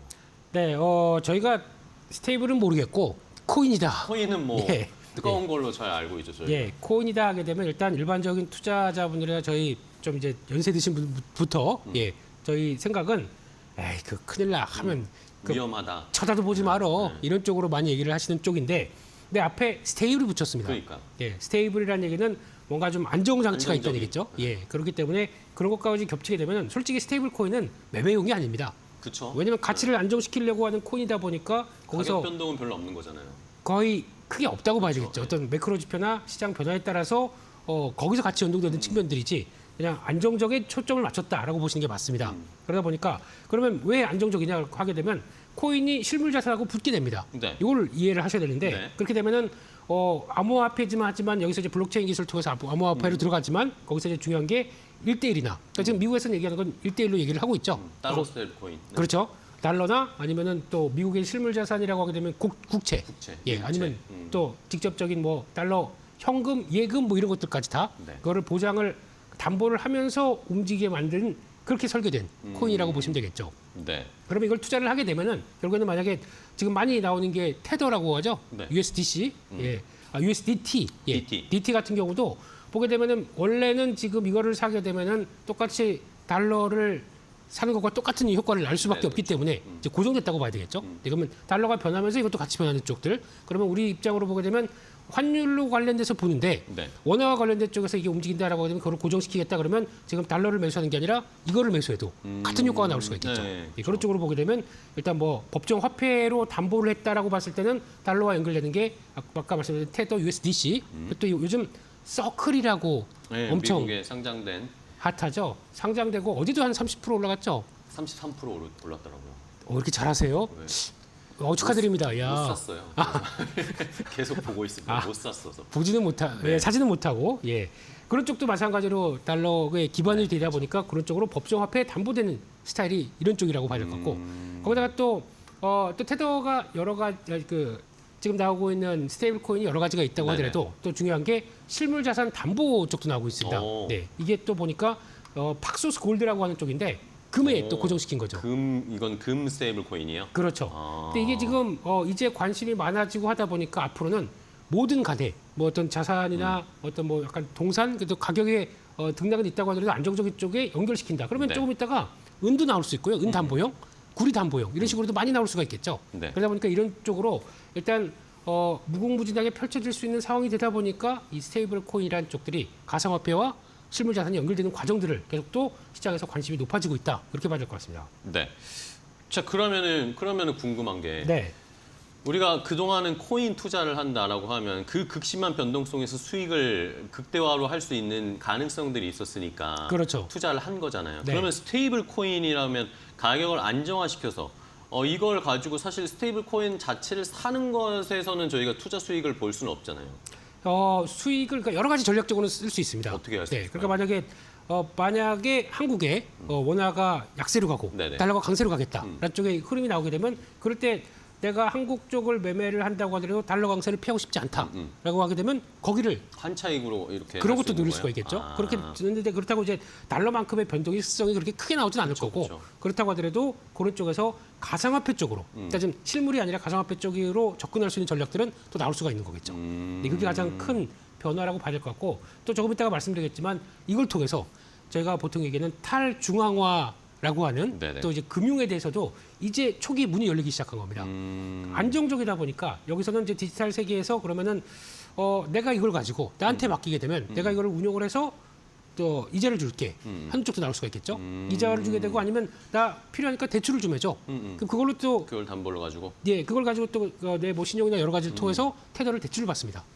그러면 거기 또 이자를 납부하겠죠. 뭐 이런 식으로 네. 해서 그런 금융 세계가 또 커질 수가 있겠죠. 네네. 그러다 보니까 이거는 단순하게 매매용이 아니라 어떤 금융이나 아니면 결제나 송금이냐 이런 쪽으로 좀 바꿔가는 과정이기 때문에 이건 앞으로 여러 가지 변화가 더 나올 수 있겠다라고 하는 어떤 변화라고 봐야 되겠죠. 예. 가능성들이 무궁무진한 거네요. 결국에는 지금 비트코인이라든지 우리가 알고 있는 일반적인 비트코인, 이더리움, 말트코인 이런 것들은 네. 사실 이게 화폐로서의 기능성, 사용성은 거의 없잖아요. 그렇죠? 솔직히 화폐라고 생각하고 그렇죠. 만약에 이제 이걸 거래를 하다가 근데 갑자기 막 가격이 훅 떨어지면 그렇죠. 제가 이걸 결제를 할 수가 없는 거잖아요.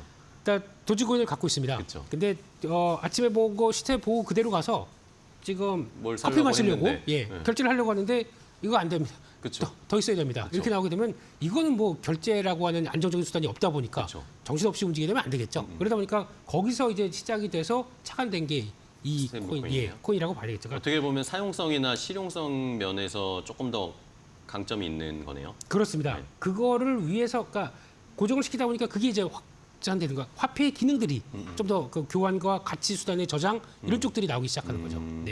그러면은 어쨌든 달러 스테이블 미국이 지금 달러 스테이블 코인에 엄청 속도를 내고 있잖아요. 네. 진심이고 트럼프 대통령도 지금 스테이블 코인을 해야 된다라는 굉장히 강한 의지가 있던데. 네. 그러면서 나오는 이야기가 결국에 이 달러 스테이블 기반의 달러 스테이블 코인이 미국의 패권을 지켜주는 역할을 할 것이다라는 그런 이야기들이 있던데 왜 그럴까요? 그럴 수밖에 없겠죠. 네. 예, 이거를 미국은 노리고 있습니다. 네. 예, 그렇다는 얘기는 일단 달러를 이제 약세 쪽으로 가면서 미국 기업들을 좀 어느 정도 좀 숨통을 튀게 해준다고 네네. 하는 전략은 있겠지만 그렇다고 달러 패권을 달러 가치가 하락하는 걸 원하지 않습니다. 그쵸. 그렇게 되면은 부채가 또 무지막지하게 커져버리죠. 그렇기 때문에 이걸 유지한다라고 하게 되면 그만큼 아까 말씀드렸듯이 스테이블 코인의 지금 현재 98%가 네. 이제 아까 말씀드렸던 내용들과 똑같이 보게 되면 미국 달러에 연동돼 있습니다. 그러면 대부분이 그러면 이거를 만약에 그 스테이블 코인을 발행한다라고 하게 되면 달러를 보유할 수밖에 없겠죠. 그렇죠? 달러를 삽니다. 네. 매수 주체가 분명히 있는 거죠. 그러다 보니까 달러의 가치는 어느 정도 하락을 막을 수밖에 없는 거죠. 네, 그리고 오히려 좀 좋아진다라고 하게 되면 이게 그러면은 또 그걸 더 위로 살 수밖에 없기 때문에 그런 효과가 나올 수밖에 없겠죠. 그렇네요. 예, 그리고 또 하나 아까 또 말씀드린 것처럼 테더나 서클이 보유한 미국 국채를 보게 되면 네네. 지금 1,200달러, 1,280억 달러까지 최근에 나온 것 같은데 오. 이렇다는 얘기는 상당히 많은 국채를 보유하게 되는 거죠. 그렇네요. 그렇게 되면은 지금같이 요 수량이 어느 정도 되냐고 하게 되면 독일이나 한국이 보유한 미국 국채만큼의 수준입니다. 그러면 이걸 잘 살려서 확산시키게 되면은 지금 이제 중국한테 가서 니네 왜 이렇게 우리 국채 파니? 또 일본한테 가서 왜 요즘 니네 우리 거 안 사? 할 필요가 없습니다. 그쵸. 그렇게 되면은 매수 수요가 있다 보니까 가격은 올라가고 금리는 떨어지겠죠. 금리 하락을 유도할 수가 있습니다. 그런 쪽에서도 이거를 좀 더 적극적으로 제도화로 놓고 약간 푸시를 넣는 게 이게 맞는 전략이라고 그들은 생각하고 있고 이래야 연준한테도 봐라 실세금리 떨어지는데 금리 하면 안 되겠니? 라고 할 수 있는 또 명분도 되겠죠. 그러니까 이런 여러 가지 차원 쪽에서 미국이 노리는 게 이렇게 파생된 디지털 화폐라고 하더라도 네. 그 기존에 갖고 있는 실물 쪽에 있는 쪽들은 오히려 수혜를 보는 쪽들이 많다라고 하다 보니까 이런 전략이 나오지 않나 생각하고 있습니다. 그렇네요. 네. 그럼 결국에는 스테이블 코인이 실생활에서 쓰일 수 있는 그런 화폐의 기능으로서의 안정성도 가지고 있는 게 하나의 장점이 있고 네. 또 하나는 미국의 입장에서는 본인들의 국채를 사줄 수밖에 없는 그런 시스템으로 가면 네. 이제 뭐 중국한테 손 안 벌리고 아쉬운 소리 안 해도 되니까 이 사용량이 점점 늘어나면 늘어날수록 이런 테더나 서클에서 이 미국 국채를 많이 사게 될 테니까 그렇죠. 수요가 늘어나게 될 테니까 네. 말씀드린 것처럼 미국이 이 중국, 일본에 가서 아쉬운 소리 안 해도 되고 그렇습니다. 자기들의 패권은 달러 패권을 유지할 수 있고 뭐 이런 긍정적인 영향이 있네요. 자 이러면서 간밤에 네. 미국에서 지니어스 법안이 상원에서만 통과되긴 했지만 통과가 됐어요. 그리고 우리나라도 사실 지금 디지털 자산 기본법 뭐 이런 식으로 가상자산 기본법 이야기 나오면서 네. 우리나라에서도 이제 스테이블 코인을 발행해야 된다 막 이야기가 나오던데. 네, 그럴 겁니다. 이제 이게 확정되기 시작하게 되면 네. 이제 대세가 미국인데 미국이 벌써 통과를 시켰다. 그러면 우리도 준비를 해야 되겠죠. 네네. 이게 벌써 우리도 미국뿐만 아니라 우리도 디지털 주권에 대해서 벌써 가상화폐 네네. ETF라든가 뭐 또 거기다 스테이블 코인 거기다 조금 있다가 나가게 되면 STO까지 이런 쪽으로 이제 제도화로 끌어오겠다라고 하는 의지가 상당히 이번 대통령께서 큰 거죠. 강하죠. 네, 네. 이런 상황이라고 보게 되면 일단 지니어스 법안도 마찬가지로 이제 제도권 편입과 그리고 또 들어오는 결제 수단에 대한 내용, 이게 제일 중요합니다. 네. 결제 수단에 대해서 어느 정도 지금 법안 쪽으로 확정을 시킨 모습들이죠. 네. 그리고 우리나라도 마찬가지로 이번에 나왔던 이제 제도가 개선돼서 이게 법안이 발의가 되게 되면 이게 디지털 자산과 관련된 쪽에서 헌법 역할을 하고 있습니다. 그렇기 때문에 그 관련돼서 뭐 디지털 자산위원회 대통령실 쪽에서 이제 직속위원회로 네. 설치가 되고 거기서 인가 등록 관련된 쪽들이 다 시행령까지 같이 연결돼서 나올 수가 있기 때문에 네. 그렇게 되면은 상당히 이제 할 수 있는 우리가 이제 발행할 수 있는 근거나 유통할 수 있는 근거가 충분히 되겠죠. 네. 네. 자 그러면은 우리도 지금 원화 스테이블 코인을 막 발행하려고 하고 있잖아요. 네. 근데 저는 이제 너무 궁금한 것이 달러 스테이블 코인이라고 하면 네. 이게 어쨌든 미국이라는 어느 정도 또 신뢰할 수 있는 또 강대국이고 네. 이런 상황인데 만약 우리가 원화 스테이블 코인을 만든다라고 하면 이게 실제로 사용이 많이 될까? 이런 거에 저는 가장 의문이거든요. 그게 가장 큰 문제겠죠. 네. 이게 얼만큼 쓰겠느냐라는 네. 쪽들. 그래서 보니까 최근에 뭐 돌아다니는 뭐 찌라시에서 보니까 네.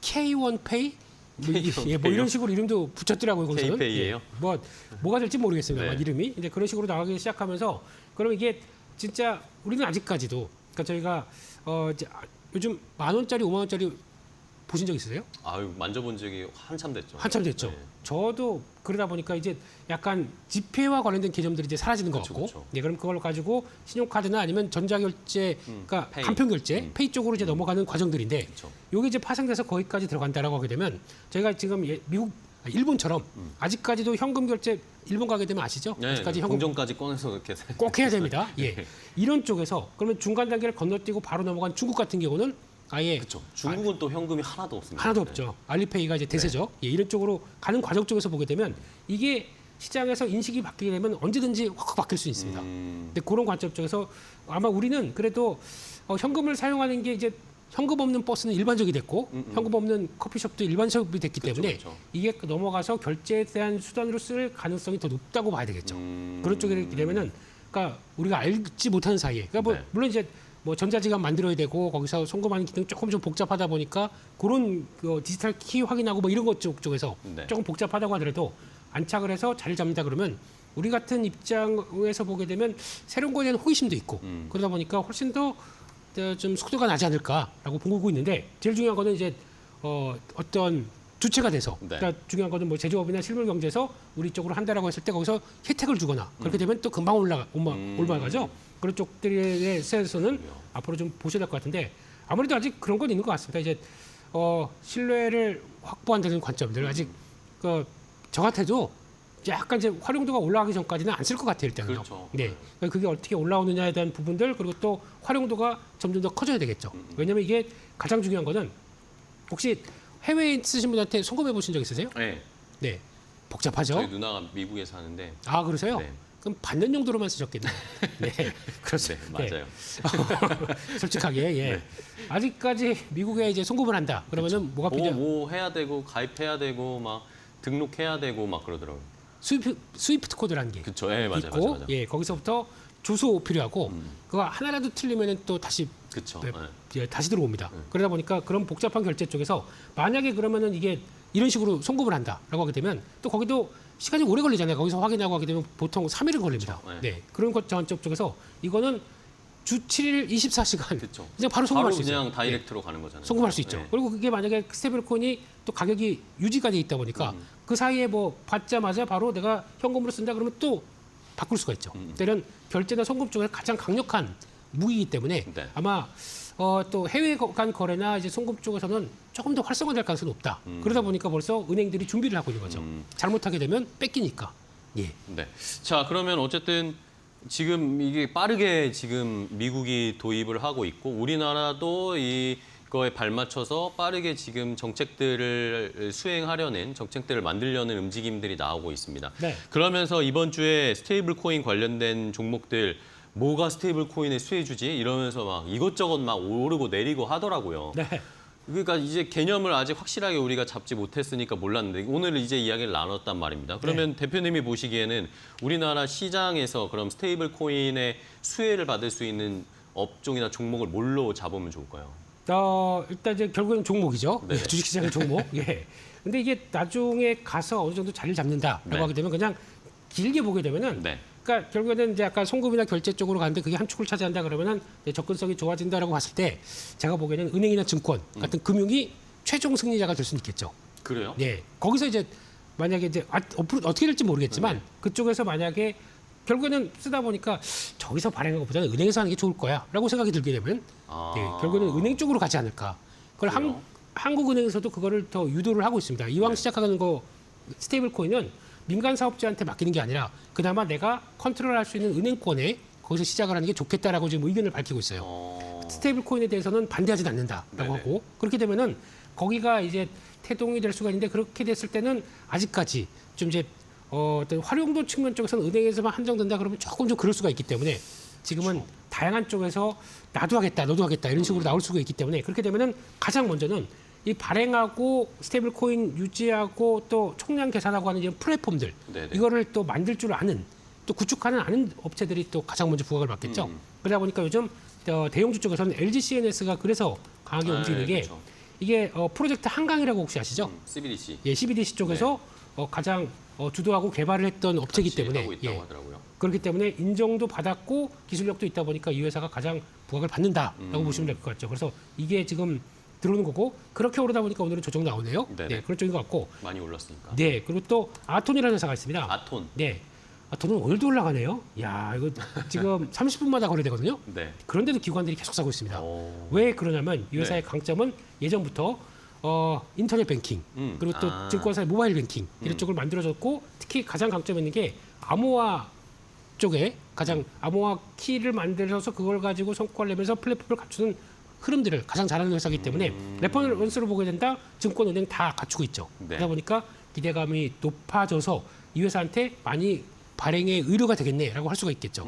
그 기대감이 좀 작용한다고 봐야 될 것 같고 비슷한 업체가 또 하나가 핑거라고 있습니다. 네. 이 핑거는 약간 좀 다른 측면들이 이 회사는 그 보안 쪽은 아직 그렇게 강한 흐름들이 없기 때문에 그건 네. 조금 약하다고 하더라도 이런 회사들도 연관성은 있겠죠. 그렇게 봐야 될 것 같고 중기적으로는 지금 네이버 카카오가 왜 이렇게 오르냐? 네, 그러니까요. 예, 네이버 페이, 카카오 페이 이런 식으로 그래도 한국인이라면 예, 이게 중심이 돼서 가장 많이 쓰고 있고. 그렇죠. 그러니까 인프라와 관련된 결제와 관련된 인프라는 이쪽들이 다 갖추고 있기 때문에 거기와 연관돼서 내가 사업을 한다 그러면 또 카카오 같은 경우는 카카오톡을 이용해서 그냥 지금 뭐 그걸 위해서 활용해서 그 송금 결제 기능을 더 하고 강화시킨다. 있죠. 예, 그러면 또 하나의 변화가 될 수가 있기 때문에 그런 쪽에서 가장 사업에 대해서 이해가 높고 강하게 나올 거 아니냐 쪽으로 바라보고 있고 또 하나 비슷하게 보면은 또 예전에 한국 사이버 결제라고 있었습니다. 네네. 기억은 하시는지 모르겠지만 있었죠. 예, 이게 지금 이름이 바뀌어서 NHN KCP NH 페이코. 페이코 예 그쪽도 페이 쪽이죠. 예, 그러다 보니까 그런 것과 NHN과 같이 연결돼서 이렇게 나오는 과정들 이것도 보다 보니까 이런 쪽들은 그래도 결제나 송금 쪽에 강점이 있는 인프라를 갖고 있기 때문에 시장에서 기대가 좀 높다라고 봐야 될 것 같습니다. 알겠습니다. 네. 중장기적으로는 결국에는 요 페이 인프라나 많은 가입자를 가지고 있는 곳들이 그냥 여기에서 자연스럽게 스테이블 코인 결제까지 올려버리면 자연스럽게 사용이 더 많아질 수 있을 거다라고 보시는 거네요. 그렇죠, 그렇죠. 예. 그러니까 핵심은 네. 사용자 같습니다. 그렇네요. 네, 예. 알겠습니다. 네. 자, 오늘 스테이블 코인과 관련해서 궁금하신 분들 많으셨을 텐데 한번 분석도 해보고 수혜가 뭐가 될지 수혜주도 한번 잘 골라봤습니다. 김민수 대표님이 알려주신 종목 한번 추이 잘 살펴보시기 바랍니다. 자, 오늘 좋은 인사이트 주셔서 감사하고요. 대표님 다음 시간에 또 뵙겠습니다. 오늘 고생 많으셨어요. 네, 감사합니다. 고맙습니다.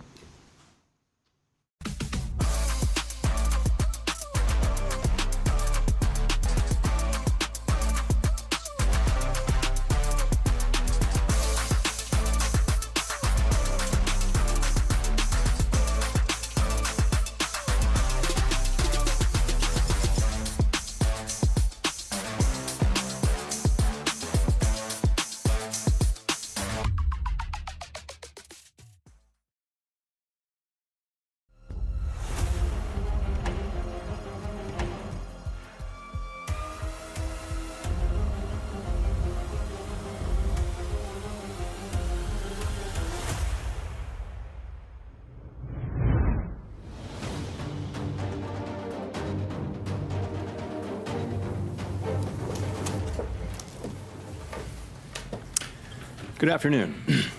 My colleagues and I remain squarely focused on achieving our dual mandate goals of maximum employment and stable prices for the benefit of the American people.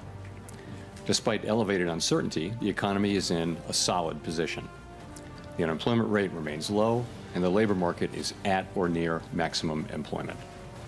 Inflation has come down a great deal, but has been running somewhat above our 2% longer run objective. In support of our goals, today the Federal Open Market Committee decided to leave our policy interest rate unchanged.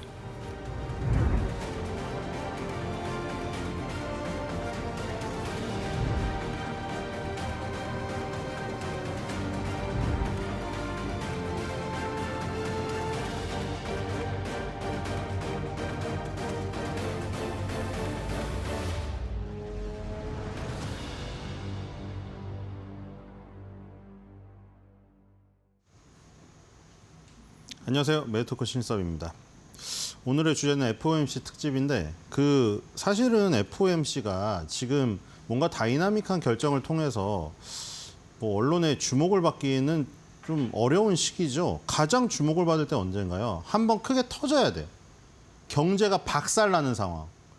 그러니까 지금 파월 임기 중에는 코로나가 있었잖아요. 코로나 때문에 경제가 박살나서 그걸 살리기 위해서 급격히 금리 인하를 한 다음에 그 금리 인하하고 돈 풀기가 너무 인플레이션을 불러온 나머지 이제 물가가 급등하기 시작해서 다시 급격하게 금리를 올리면서 그 물가를 잡는, 그럴 때가 가장 다이나믹하게 금리가 움직이고 FOMC 의원들의 한마디 한마디가 주목이 되고 그 의장의 어떤 판단 그리고 선장이 어떤 곳으로 좌연 우연을 돌리느냐, 그때가 가장 주목이 되고 다이나믹하지. 지금 같은 경우는 뭐 평시라고 하긴 그렇지만 언제나 중요하니까 그런 경제적인 굴곡이 있고 엄청 터졌다가 고름이 뭐 잡히고 상처가 났고 그 과정만큼 다이나믹하기에는 운신의 폭이 지금은 사실 없죠.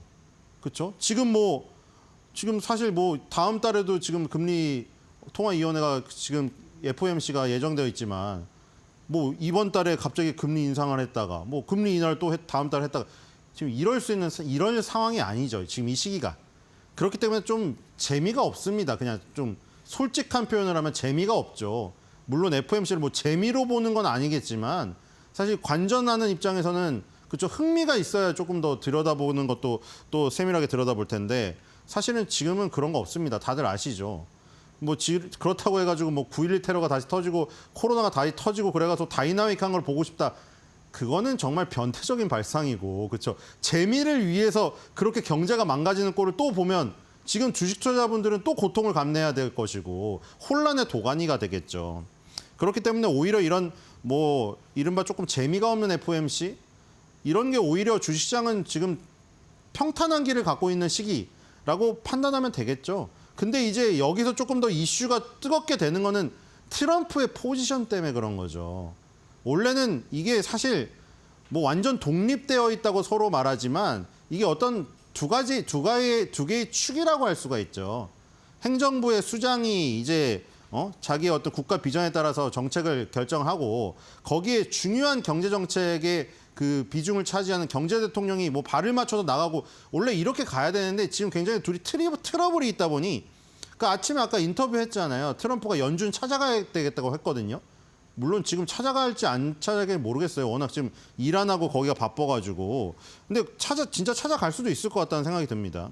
그래서 어떻게 될지 모르겠으나 그 정도로 지금 트럼프는 지금 뭔가 화가 나 있다는 상황이고요. 자, 일단은 지금 비둘기파 중도파, 사실 이것도 좀 의미가 없긴 해요, 지금 사실. 그러니까 지금 매파, 비둘기파, 올빼미파 있는데 이게 확 드러나서 이게 금리 결정이 뭔가 다른 방향으로 나오던가, 그러니까 마이너리티 리포트라고 하죠. 어제처럼 인하가 됐어도 예전에 작년 같은 경우에 보호머니사나 해맥, 지금 총재가 지금 이번 연도에는 없지만 작년에 있었거든요. 해맥 총재. 보호머니사는 영구 투표권자고. 거기서 무슨 반대 의견을 표시해서 마이너리티 리포트에 대한 욕을 왜 냈을까 하는 그걸 좀 분석을 한다던가. 이런 게 있어야 되는데 지금 그럴 수도 없어요. 지금 사실 반대 의사를 표현할 뭐가 없거든요. 건덕지가 하나도 없어요. 그러니까 지금 그냥 금리 동결, 만장일치. 그러니까 뭐 사실 없습니다. 이게 매파 비둘기파가 어떤 활약을 할 수 있는 이 구간이 없어요. 공간 자체가 없습니다. 그래도 어쨌든 간에 이 성향이 언젠가는 발현될 수 있는 상황에 처할 수 있으니 우리가 어떻게 흘러갈지 모르잖아요. 상황이 또 나쁜 일이 또 나올 수도 있고 아까 뭐 나쁜 일이 일어나는 건 산정하지 않았지만 그래서 알아두는 거는 중요하죠. 일단 19명이 있잖아요. 그러니까 이게 사실 시스템이에요. 우리나라처럼 뭐 중앙은행 이게 아니라 그렇죠? FRB라는 이사회 임원 7명이 있고 그다음에 그 회의인 FOMC가 있고 연방준비은행이 있어서 이 세 가지의 축이 합쳐진 FRS라는 시스템이죠. 시스템이 이 세 가지 바퀴가 돌아가면서 다 돌아가는 것인데 연방준비은행 총재가 12명이 있고 이사회 임원이 7명이 있어요. 근데 그 이사회 임원은 7명은 영구 투표권이 있는 사람이고 그다음에 이제 이 연방준비은행 총재 중에 1명 뉴욕 연방준비은행 총재는 특별히 영구 투표권을 주고 그래서 그 팔에다가 연방준비은행 총재 나머지가 4명씩 순환근무를 해가지고 12개의 투표권이 있는 겁니다. 물론 19명의 의견이 점도표에도 다 찍히고 369, 12에는 점도표가 나와요. 거기에도 찍히고 회의에도 같이 참석을 하지만 투표권은 12명에게 있는 것이죠. 그래서 투표권이 있는 12명의 의견만 보겠습니다. 물론 저번에 닐 카시카리가 대체 투표권을 행사하기도 했어요. 그렇게 이번 연도에 투표권이 없다고 하더라도 대체로 들어갈 수가 있다. 대체로 들어갈 수가 있죠. 그 닐 카시카리 머리 스타일 때문에 많이 조금 각인이 됐을 거예요. 자, 일단 크리스 윌러 주지사 한 말 보죠. 정책 금리를 설정할 때 단기 인플레이션에 대한 관세 효과를 살펴보는 것을 지지합니다. 6월 2일 날 이런 말을 했는데 지금 이 비둘기파잖아요.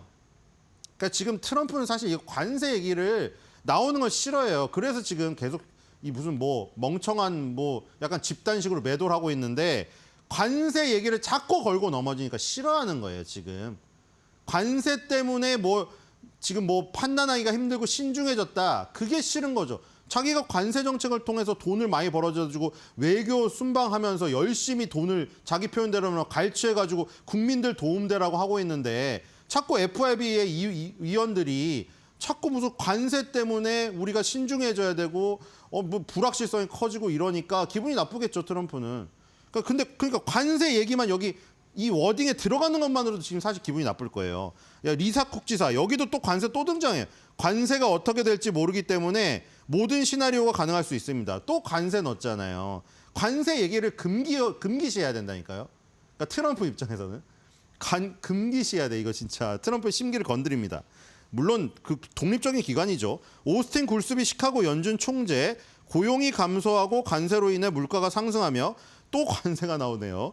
자, 희한하죠. 양측이 동시에 악화될 경우 중앙은행이 무엇을 할 것인지에 대한 자동 플레이북은 없습니다. 6월 3일에 이런 얘기 했고요.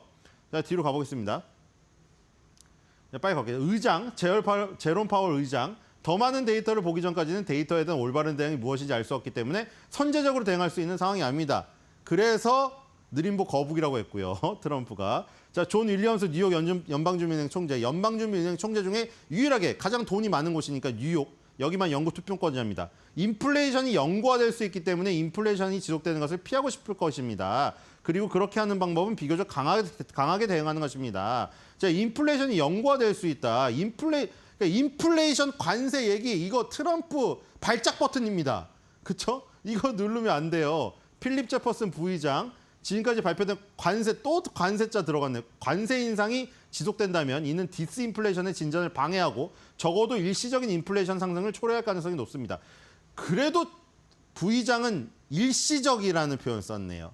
여기서 영구 인플레이션이 뭐 확정돼서 계속 물가 상승한다 이러면은 트럼프 발작 버튼 또 눌립니다. 자, 뒤로 가보겠습니다. 자, 마이클 바 주지사 더 높은 관세는 글로벌 공급망에 혼란을 주고 관세가 또 들어갔어요. 자, 마이클 바가 원래 금융감독 부의장이었는데 이제 그 보험원 이사한테 넘겨줬죠. 그래서 글로벌 공급망이 차질을 빚고 인플레이션에 대한 지속적인 상승 압력을 야기할 수 있다. 지속적인 상승 압력 저것도 약간 발작 버튼인데요, 트럼프.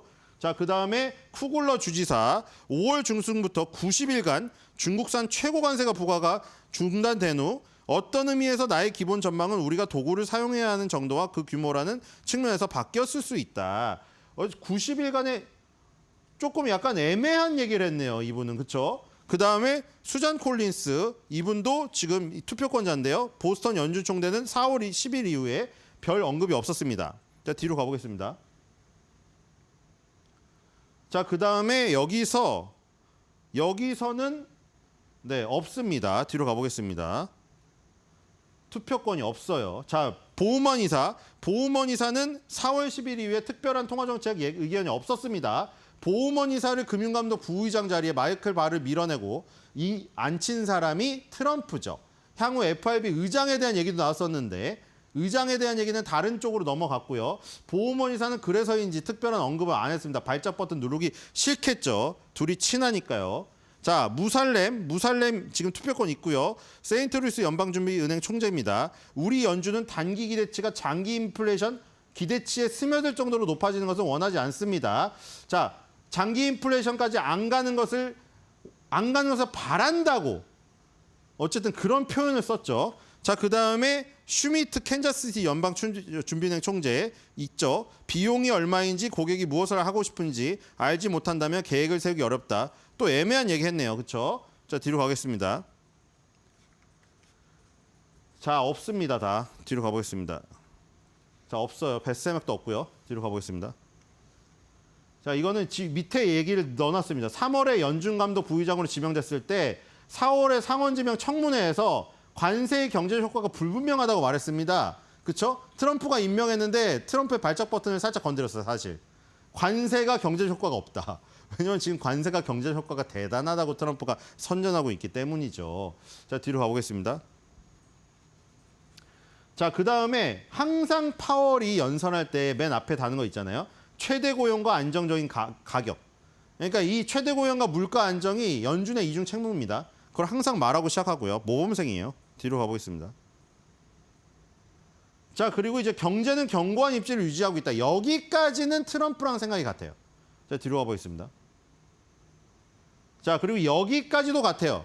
실업률은 낮은 수준을 유지하고 있고 노동시장은 최대 고용 수준에 도달했거나 그 근처에 있다. 그러니까 아까 이중 책무가 뭐라고 했어요? 최대 고용과 물가 안정. 그중에 최대 고용은 뭐예요? 거의 최대 고용 수준이라는 거예요. 지금. 자, 여기까지는 트럼프랑 파월이랑 다를 바가 없죠. 우리나라 경제는 좋다. 물론 더 강하게 표현하죠, 트럼프는. 우리나라는 최대 호황이다라고 표현을 하죠. 근데 파월이 표현할 수 있는 최대 표현이 저거예요. 모범생적인 답안. 그래서 여기까지는 똑같아요. 근데 어디서 차이가 나느냐? 뒤로 가보겠습니다. 바로 이거죠. 트럼프의 발작 버튼. 관세 효과의 규모, 관세 효과가 가격에 완전히 반영되는데 걸리는 시간을 판단을 해야 된다. 뒤로 가보겠습니다. 근데 그게 뭐죠? 인플레이션. 이거. 아까 전에 최대 고용과 물가 안정이 이중 책무라고 했는데 최대 고용은 잡았는데 물가 안정이 안 잡혔다는 거잖아요. 파월은 지금. 물가 안정이 됐다는 자신감이 없다는 거잖아요. 지금. 장기적인 인플레이션 예상치를 안정적으로 유지해야 되는데 관세 때문에 불확실하다 이거죠. 뒤로 가보겠습니다. 가격 수준의 일회성 상승이 지속되는 인플레이션 문제로 이어지지 않도록 막는 것이 지금 중요하다 이 얘기했고요. 뒤로 가보겠습니다. 트럼프는 저게 없다는 거고 잡을 필요가 없다. 없는데 뭘 잡냐 이거고. 최대 고용과 가격 안정이라는 의무를 균형 있게 이행할 것이다. 뒤로 가보겠습니다. 최대 고용은 다 거의 잡았다고 지금 판단하고 있네요. 자, 이러한 목표를 달성하는 데 있어서 우리의 성공이 모든 미국인에게 중요하다. 뒤로 가보겠습니다. 자, 이번 여름 동안 관세에 대해 훨씬 더 많은 것을 배울 수 있을 것으로 생각한다. 이 얘기는 뭡니까? 7월 달에도 인하 가능성이 없을 수 있다는 거죠. 왜냐하면 여름 내내, 여름이 최소한 7, 8, 9까지 여름 아닌가요? 그럼 여름 동안에 관세에 대해 더 많은 것을 배울 수 있을 정도로 지금 지켜보겠다는 거 아니에요. 금리 동결로 가면서. 트럼프는 또 답답하겠죠. 무슨 가을에 생각을 하고 있냐. 지금 여름 들어가기 전에 빨리 내려 이거죠. 뒤로 가보겠습니다. 자, 그리고 여기서 이게 나오죠. 아주 신박한 표현을 썼습니다. 펜실베니아 애비뉴 1600번지에 사는 당신의 친구. 저게 누구죠? 저 주소 누구예요, 이거? 이 주소가 백악관이에요. 뒤로 가보겠습니다. 트럼프라고 하면 될 것을 신박하게 표현했네요. 당신에게 모욕적인 말을 퍼붓고 있다. 어떻게 생각하느냐? 파월이 여기서 치고받았을까요? 뒤로 가보겠습니다. 파월의 성격이 그렇지 않잖아요. 자, 임기가 끝날 때까지 무시해야 될 소음일지, 경제 전망에 대한 월가와 소비자의 신뢰에 대해 더 큰 압박을 가할 수 있다는 우려일지 궁금하다. 기자가 질문했습니다. 파월이 뭐라고 했을까요? 표정은 굳었지만. 자, 그리고 이 얘기도 했죠. 의장 임기가 끝나면 의장 임기는 2026년 5월에 끝나는데 이사회 멤버 임기는 2028년이에요. 그래서 그 얘기 하는 거죠. 트럼프가 만약 내년에 자르면, 뭐 임기가 끝나서 자르는 건 아니지만 임기가 끝난 다음에 재임명 안 하면 이사회 임기 가지고 갈 것이냐. 근데 지금 모른다고 물음표를 했어요. 뒤로 가보겠습니다. 어떻게 될지 궁금하네요. 자, 제 관점에서 보면 복잡하지 않다. 뒤로 가보겠습니다. 뭐가 복잡하지 않느냐? 중요한 건 한 가지밖에 없으니까. 뒤로 가보겠습니다. 이거다. 나는 이것만 하는 거지. 뭐 트럼프 대통령 펜실베니아 1600번지에 사는 친구가 나한테 모욕적인 말을 하든 그건 모르겠다 나는. 경제와 튼튼한 경제와 강력한 노동시장, 물가 안정. 이게 바로 연준 홈페이지에 그려진 그 그림입니다. 연준 홈페이지에 GDP, 실업률, PC 이렇게 있죠. 그러니까 결국 뭐예요? 최대 고용과 물가 안정을 도모해서 GDP를 올리는 게 나의 목표다. 그런데 최대 고용에 가장 참조하는 지표는 실업률이고 물가 안정에 제일 참조하는 지표는 PC이다. 그걸 통해서 GDP, 어떻게 보면 나라의 키랑 몸무게, 키를 키우고 몸무게를 늘리는데 나는 그 목표를 두고 있다. 이겁니다. 뒤로 가보겠습니다. 자, 요것들만 보죠. 이제 트럼프 지지자들이 모두 다 모여갖고 전부 악플을 달기 시작했습니다. 제롬 파월은 떠나야 합니다. 트럼프는 첫날에 파월을 해고했어야 됩니다. 뒤로 가보겠습니다. 이 비즈니스 방송인데요. 폭스 비즈니스. 연준은 아무것도 모른다. 연방정부 업무를 맡을 새로운 사람이 생길 때까지 9개월은 괜찮다. 아까 트럼프가 그 발언했죠. 9개월 뒤에 내가 바로 바꿔도 되겠느냐고. 자, 이런 사람들을 움직이는 건 명백한 두려움이다. 맙소사 파월 당장 해고해. 좋은 건 다 망쳐버릴 거예요. 연준은 90% 이상 틀려. 문제는 소위 전문가들이 우리를 이런 공경에 빠뜨렸다는 것입니다. 자, 이게 마치 금융 폭동처럼 느껴지기 시작하네. 도대체 뭐야 파월. 이제 파월을 폭동 주범까지 몰고 있어요. 금리를 인하하지 않는 대가로 누군가 뇌물을 주고 있는 게 분명하다. 금리를 인하해야 할 때가 왔다는 건 쉽게 알 수 있지. 트럼프가 그를 해고할 수 없다는 게 참 안타깝군. 자, 이런 얘기가 수두룩히 달리고 있다는 겁니다. 자, 오늘의 한 줄 매드평입니다. 결국 아까 전에 말한 대로 사실은 이 대통령과 이 제2의 대통령이 경제 대통령이 발을 맞춰서 나가야 되는데 왜냐하면 둘 다 목표가 똑같지 않습니까? 미국 국민들의 성공, 그다음에 GDP의 성장 이건데 둘이 성향이 너무 달라요. 그래서 이런 어떤 관계가 아닐까 싶습니다. 날라리 트럼프 교장, 모범생 파월 교감, 학생들은 너무 피곤해.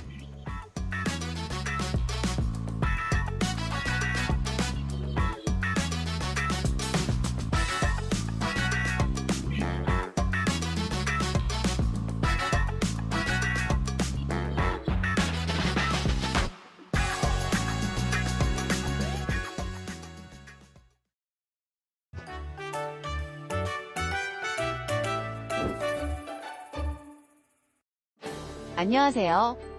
시청자 여러분은 지갑에 현금을 얼마나 가지고 다니세요? 저는 한 푼도 없습니다만. 대한민국은 세계에서 가장 빠른 속도로 현금 없는 사회로 진입한 나라 중 하나인데요. 현재 현금 결제 비중은 10%에 불과합니다. 이런 흐름에 맞춰 한국은행이 CBDC 시범 사업을 본격화하면서 현금 없는 사회는 현실로 다가오고 있습니다. CBDC는 중앙은행 디지털화폐라고 하는데요. 비트코인 같은 가상자산이랑은 전혀 다르고 앞으로 우리 통장, 결제, 금융시장까지 바꿀 수 있는 상당히 중요한 개념입니다. 오늘은 CBDC가 뭔지, 왜 만들려는 건지, 그리고 도입되면 우리 생활이 어떻게 달라질지 아주 쉽게 정리해 드릴게요. CBDC는 말 그대로 중앙은행이 직접 발행하는 디지털 화폐예요. 우리가 지금 쓰는 지폐와 동전의 디지털 버전이라고 생각하시면 됩니다. 중요한 건 이게 국가가 보증하는 법정 통화라는 점이에요. 비트코인이나 이더리움 같은 가상자산은 국가가 발행하는 게 아니잖아요. CBDC는 완전히 다릅니다. 그럼 왜 굳이 이걸 만들려는 걸까요? 첫 번째, 현금 사용이 점점 줄어들고 있어서예요. 편의점, 카페, 병원 등 어딜 가도 카드나 간편 결제를 많이 쓰죠. 현금 없는 사회가 점점 현실이 되다 보니 국가도 디지털 화폐를 준비하는 겁니다. 두 번째, 결제 효율성 때문이에요. CBDC가 도입되면 수수료 없이 실시간 결제, 송금이 가능해지고 해외 송금이나 정부 지원금 지급 같은 것도 훨씬 빠르고 투명하게 처리할 수 있습니다. 세 번째, 통화정책 효과를 더 정교하게 만들기 위해서입니다. 지금은 금리를 내려도 실제로 돈이 어디에 어떻게 쓰이는지 알기 어려운데요. CBDC는 중앙은행이 직접 디지털 화폐를 발행하고 관리하기 때문에 통화량 조절이나 경기 부양 정책을 더 효과적으로 쓸 수 있게 됩니다. 만약 CBDC가 도입되면 우리 일상은 어떻게 달라질까요? 지갑 앱 하나로 모든 결제와 송금이 가능해지면서 현금 없는 사회가 본격화되죠. 은행 통장에 예금하던 돈 일부가 중앙은행 디지털 계좌로 이동할 수도 있습니다. 여기서 중요한 점이 있는데요. 이렇게 되면 시중은행의 역할이 줄어들 수 있어요. 지금은 우리가 은행에 예금하고 그 돈으로 은행이 대출을 해주고 계좌이체와 카드 결제도 은행을 통해서 하죠. 그런데 만약 CBDC 계좌가 생기면 중앙은행 앱으로 바로 송금하고 결제하고 돈을 맡길 수 있으니까 은행을 꼭 거치지 않아도 되는 구조가 만들어지는 겁니다. 그러면 은행은 고객 이탈을 막기 위해 예금 금리를 더 올려야 하고 대출 금리도 다시 조정해야 할 가능성이 커져요. 특히 위기 상황에서는 사람들이 시중은행 예금을 빼서 CBDC로 옮기려는 현상, 이른바 디지털 뱅크런이 발생할 수도 있어서 각국 중앙은행도 CBDC 설계에 신중한 상황입니다. 결국 CBDC 도입은 결제 방식만 바꾸는 게 아니라 금융시장과 은행의 역할, 금리 구조까지 흔들 수 있는 큰 변화라는 점도 함께 기억해 두시면 좋겠죠? 지금 중국은 디지털 위안화를 실험하고 있고 유럽 중앙은행도 디지털 유로화 프로젝트를 진행 중입니다. 우리나라 한국은행도 이미 CBDC 모의 실험을 완료하고 민간 결제망과 연동 테스트까지 준비하고 있다고 하는데요. 앞으로 정말 현금 없는 사회, 디지털 화폐 시대가 올 수도 있을 것 같습니다. 오늘은 CBDC에 대해 알려드렸는데요. 다음 시간에는 더 유익한 정보로 찾아올게요. 시청해주셔서 감사합니다.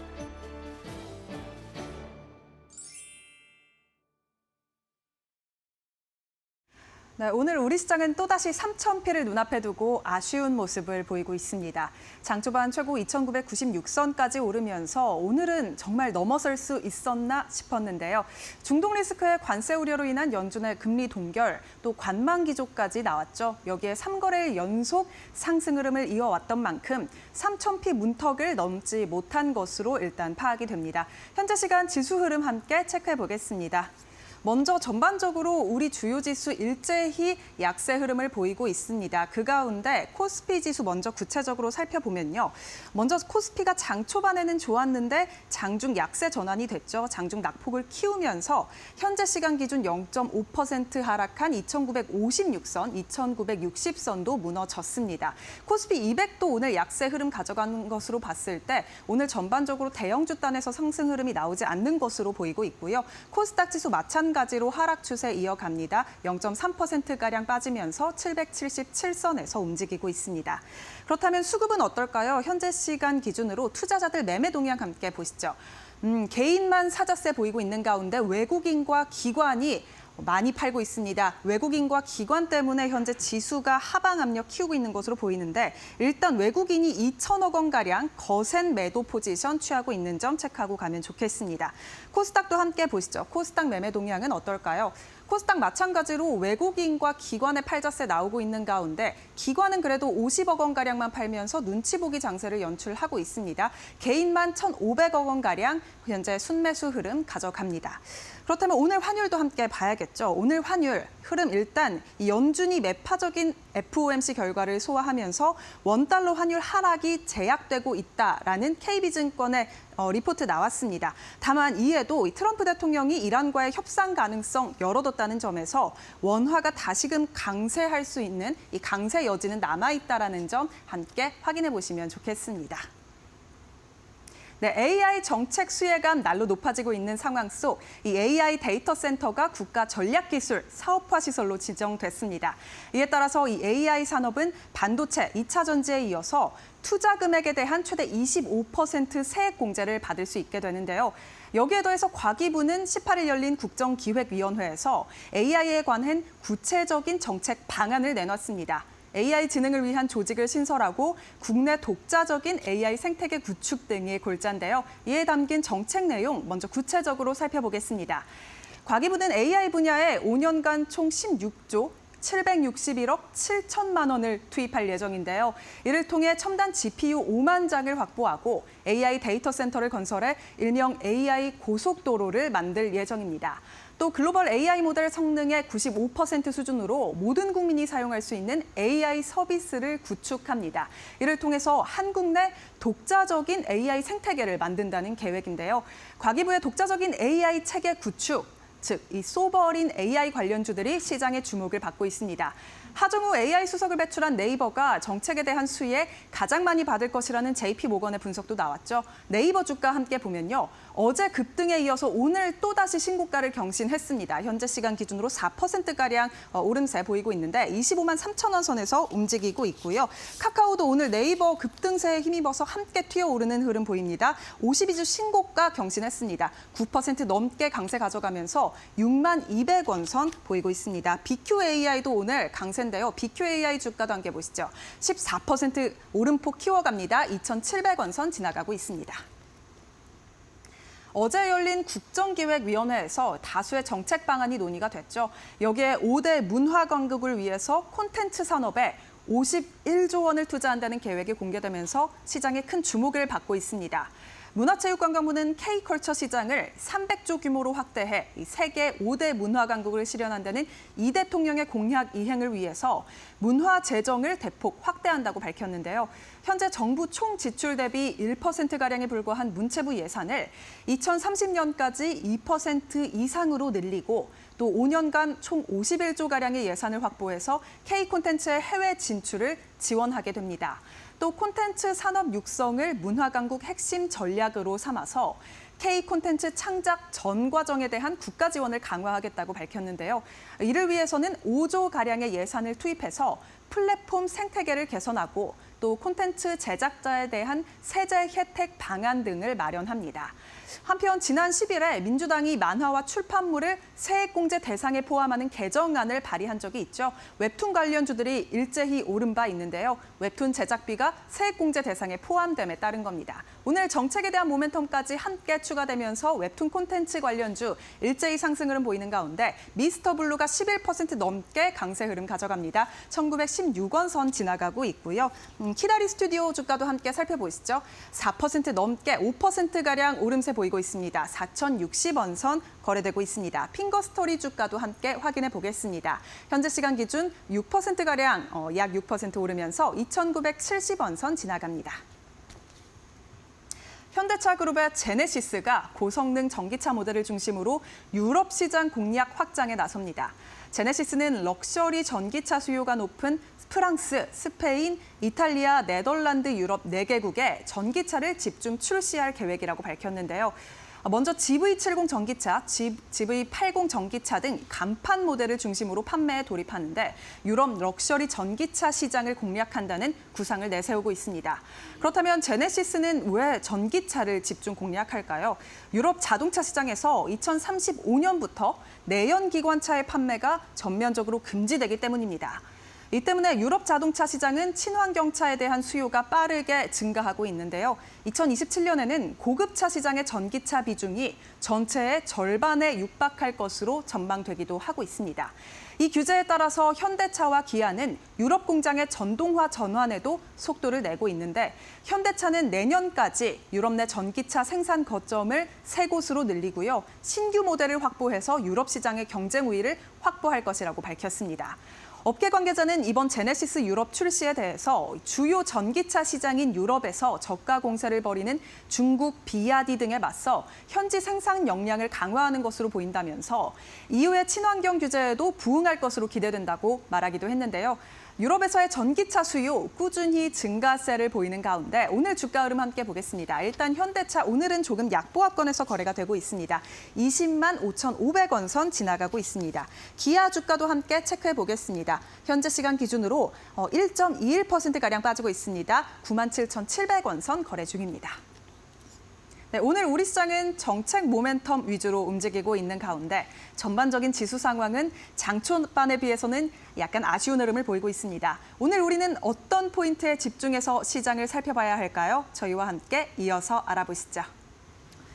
네, 이 시간에 이제 전기차 산업에 대해서 말씀드릴 건데 전 세계 시장의 전기차 시장을 알기 위해서는 유럽 시장의 특히 또 영향력이 있습니다. 그 규모도 그렇고 환경 규제 이슈도 그렇고 글로벌 경쟁력, 파워를 또 게임해 볼 수 있는 그런 시장이 아닐까 싶은데요.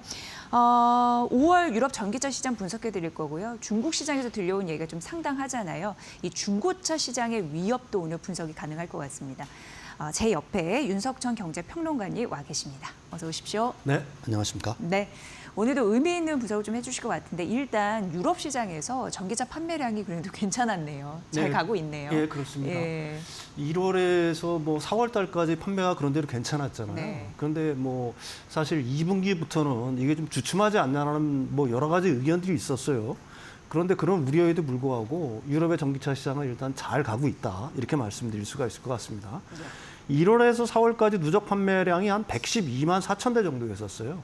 이게 YOY로 동기간에 비해서 한 22% 성장한 건데 5월 판매량만 33만 대를 기록해서 YOY로 36.2%가 늘어났습니다. 이건 완전히 확정치는 아니고요. 추정치입니다. 근데 여기서 뭐 별다른 차이는 안 나겠죠. 사실 뭐 유럽의 전기차 시장이 이렇게 폭발적으로 성장하지 않을 거라는 분석들이 있었던 이유가 CO2 규제를 하고 있잖아요. 근데 그 벌금 단위를 과거에는 1년으로 이걸 몫을 박았다가 약간 좀 완화시킨 측면이 있어요. 이거 3년 평균 내가지고 벌금을 매기겠다. 그래서 뭐 유럽의 전기차가 좀 그래도 좀 성장세가 약간 둔화될 거라는 어떤 우려들이 있었는데 이런 우려들을 갖다가 불식시키면서 유럽연합의 그 전기차가 급속히 성장을 하고 있는 거고요. 예. 특히 주요국 판매량은 뭐 캐증 국면이라고 얘기할 수 없을 정도로 완전히 어떻게 보게 되면은 성장 국면을 달리고 있다라고 얘기할 수가 있습니다. 독일이 56%요. 영국이 34%, 스페인이 131%, 이탈리아가 67%예요. 유일하게 여기서 이제 프랑스가 마이너스 19% 역성장을 했거든요. 왜 그런 거죠? 프랑스가 이런 이유가 있어요. 뒤에 설명하겠지만 24년도에 프랑스가 너무 잘 나갔어요. 사회적 리스제라는 걸 갖다가 실시를 해서 전기차가 잘 팔렸습니다. 그 기저효과도 있고 또 프랑스에서는 보조금을 좀 축소를 하고 있어요. 프랑스판 IRA를 통해서 미국처럼 보조금 받는 요건을 좀 까다롭게 하는 측면이 있기 때문에 프랑스에서는 좀 안 팔리고 있다 이렇게 얘기할 수가 있는 거죠. 예. 그러니까 전기차 시장 알려면 유럽 시장을 우리가 알아야 된다고 말씀드렸는데 유럽 시장의 전기차가 좀 위축이 되지 않을까라는 우려감이 있어요. 그게 이제 불식되는 데이터들이 소속들이 나오는 거고 5월도 판매량이 잘 됐다라는 걸 말씀해 주셨습니다. 그렇다면 이제까지는 뭐 순차적으로 순항을 하고 있는 것 같은데 앞으로 하반기는 어떨 것인가에 대한 그런 분석이 좀 필요해 보여요. 그런데 긍정적인 흐름들은 지속적으로 나오고 있어서요. 그렇습니다. 하반기에는 이게 이런 흐름들이 또 가속화될 거라는 어떤 전망들이 우세한데요. 왜 그러냐면 일단 독일이 보조금 정책 시행할 뿐만 아니라 7월부터 기업용 전기차에 대해서는 가속 상각을 허용을 했어요. 이게 무슨 말이냐면 감가상각이라는 게 정액법으로 매년 똑같이 되잖아요. 근데 이걸 전기차를 사면은 기업이 이걸 앞부분에 딱 비용 처리를 할 수 있게끔. 그러니까 기업 입장에서는 세금을 덜 내게 되는 거죠. 그렇네요. 그러니까 이제 그 부분이 활성화될 거라는 거 보고 가장 큰 효과를 미칠 수 있는 게 사실은 이건 아직 결정된 건 아닙니다. EU 사회적 리스 프로그램 도입을 갖다 준비 중이에요. 이게 무슨 말이냐면은 사회적 리스 프로그램이라는 게 말이 좀 어려운데 저소득층은 전기차에 대한 접근성이 좀 약하잖아요. 비싸니까. 그렇죠. 그러니까 저소득층에 한해서 보조금을 주겠다는 얘기입니다. 이게 프랑스에서 24년 초에 실시했던 거예요. 그 1인당 13,000유로, 13,000유로 우리나라 돈으로 2천만 원입니다. 이걸 25,000대를 갖다 신청을 받았어요. 근데 이게 초반에 9만 대 보조금 신청이 들어와주면서 1분기 만에 조기 종료됐습니다. 프랑스에서.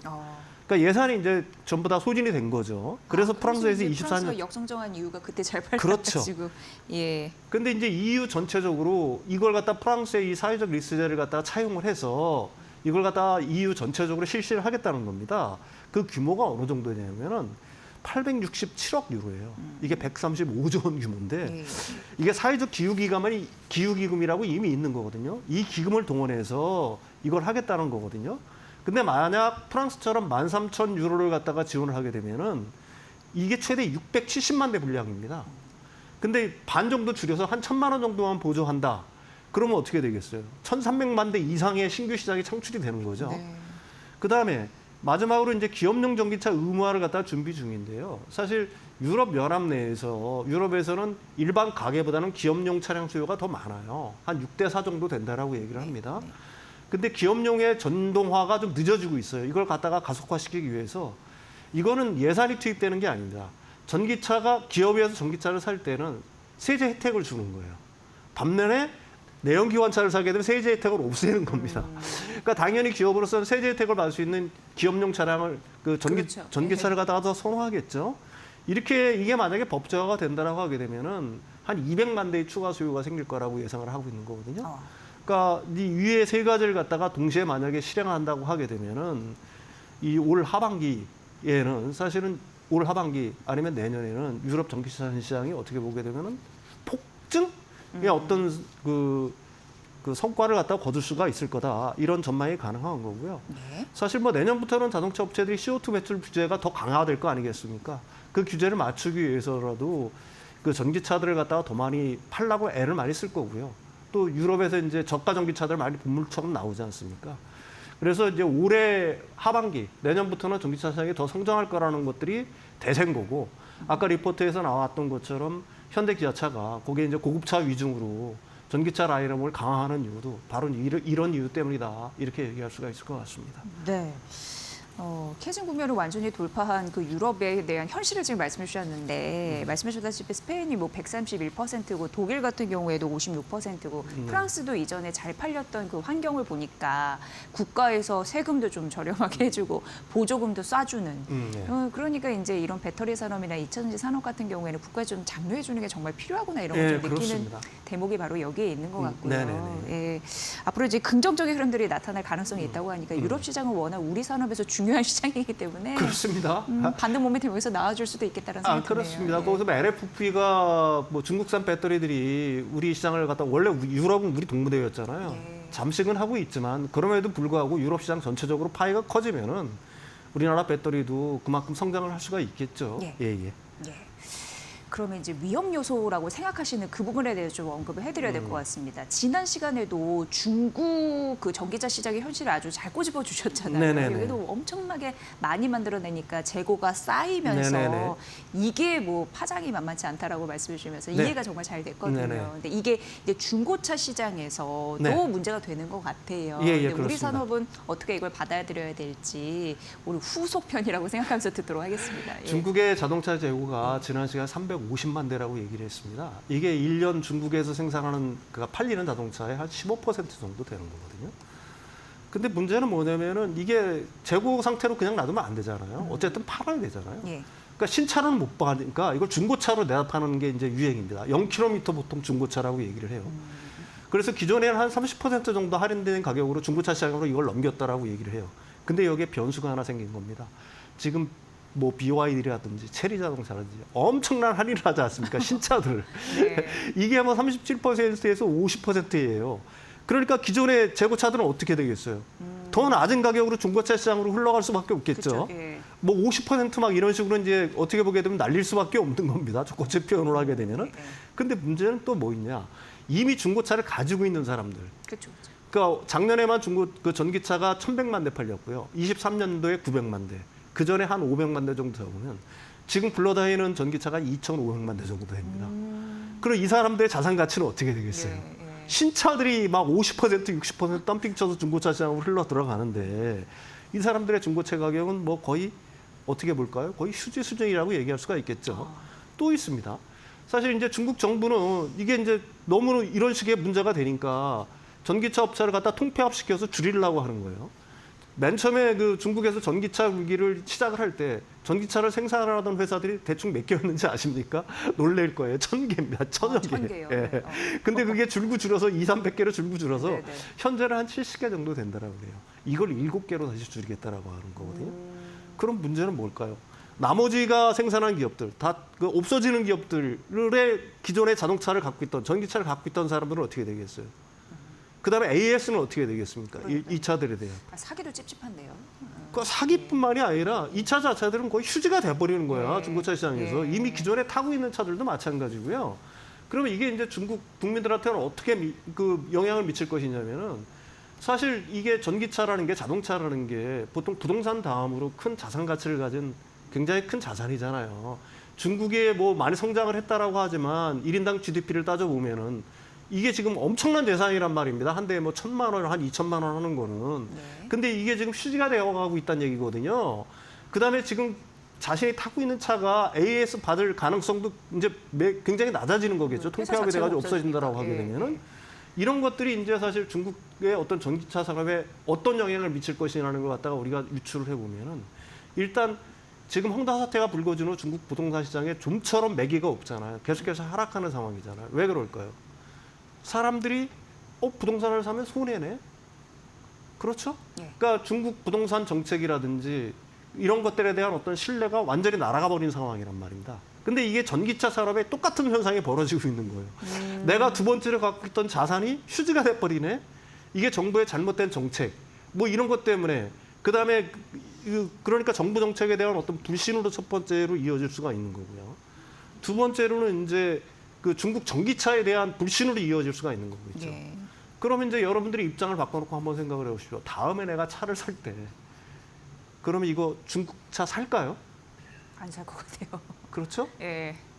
이게 나중에 어떤 일이 어떻게 발생할지 모르는데 이 차를 사겠습니까? 그러니까 궁극적으로는 이렇게 볼 수 있다는 얘기죠. 지금 중국 전기차 시장, 중국의 자동차 시장은 거대한 혼란에 휩싸여 있는 상황이고요. 이게 중국의 어떤 그 중고차 시장까지 몰아붙이면서 그다음에 그 밑단은 이제 배터리 산업에까지 영향을 미치겠죠. 이 부분에 대해서는 뭐 설명은 나중에 차치하고서라도요. 예. 일단 이 중국의 어떤 자동차 산업 같은 경우는 중국 인민의 어떤 이제 불신 이런 어떤 단계로 들어섰다. 그러니까 중국 전기차 산업은 내후 외환의 위기를 맞고 있는 겁니다. 외국에서는 그 중국을 제외한 외국에서는 중국의 어떤 그 산업 정책에 대한 어떤 불신, 중국 내부의 국민들도 중국 정부라든지 중국 산업 정책에 대한 어떤 불신, 뭐 이런 것들이 증폭이 돼가면서 향후 사실은 이게 뭐 일부에서는 한 3, 4년 정도 걸릴 거라고 얘기를 해요. 이런 어떤 구조조정이 완전히 끝나고 네. 뭐 진짜로 재편이 되면은 살아남을 기업들 살아남고, 그러니까 좋은 차를 이제 만들어내는 기업들은 살아남겠죠. 중국 업체들이. 그걸 갖다가 한 3, 4년 정도로 보고 있지만은 그 후폭포는 제가 생각하기에는 생각보다 굉장히 긴 시간 오래 갈 수가 있다. 저는 뭐 개인적으로 그렇게 생각을 합니다. 중국들이 굉장히 잘하는 거 있잖아요. 저가 공세. 네네네. 이거 우리나라도 싼 차 막 들여놔가지고 예. 산업의 생태계로 혹시 또 이렇게 막 방해하는 거 아닐까라는 생각이 들면서도 중국 소비자에게 일단 외면받았다고 하니까 그 사실이 또 알려지면 우리나라도 안 사지 않을까. 우리나라 사람들 예, 사겠어요? 예, 예, 지금 그러니까, 중국 전기차 예. 들어와 샀는데 지금 중국 시장에서 중고차가 완전히 뭐 그 종이 그 휴지값이야. 네. 그럼 내가 산 차 이거 내일 어떻게 될지 모르는데 이제 그런 문제들도 있겠죠, 사실. 예. 그래서 이제 중국 전기차 업체의 부실이 한국의 기회가 될 수 있다는 얘기가 또 자연스럽게 네. 나오는 것 같습니다. 오늘 유럽 시장, 중국 시장 뭐 다 들어보니까 우리 전기차 시장에는 또 하나의 기회가 생겼네 이런 생각이 듭니다. 윤석천 경제평론가의 분석으로 전기차 산업 지형 변화 살펴드렸습니다. 잘 들었습니다.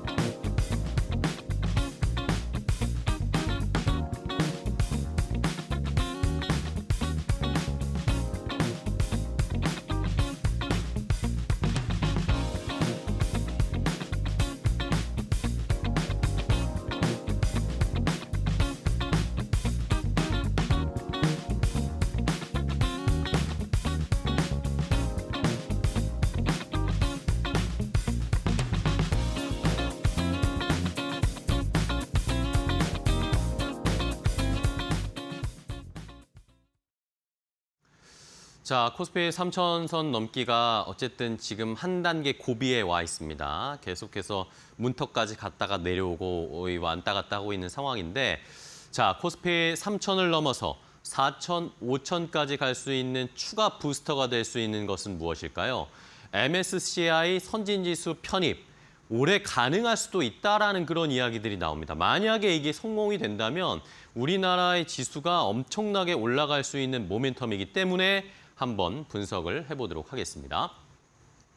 자, 이번 주에 그리고 이번 주와 다음 주에 MSCI 이 지수 편입과 관련된 이벤트들이 좀 있습니다. 그래서 준비를 해봤는데요. 일단은 MSCI 지수가 뭔지를 궁금해 하실 것 같으니까 정리해봤습니다. 미국의 모건 스탠리 캐피탈 인터내셔널이라는 이 회사에서 작성해서 발표하는 세계 주가 지수인데 이 지수가 왜 중요하냐면요. 전 세계의 글로벌 펀드의 투자 기준이 되는 지수이기 때문입니다.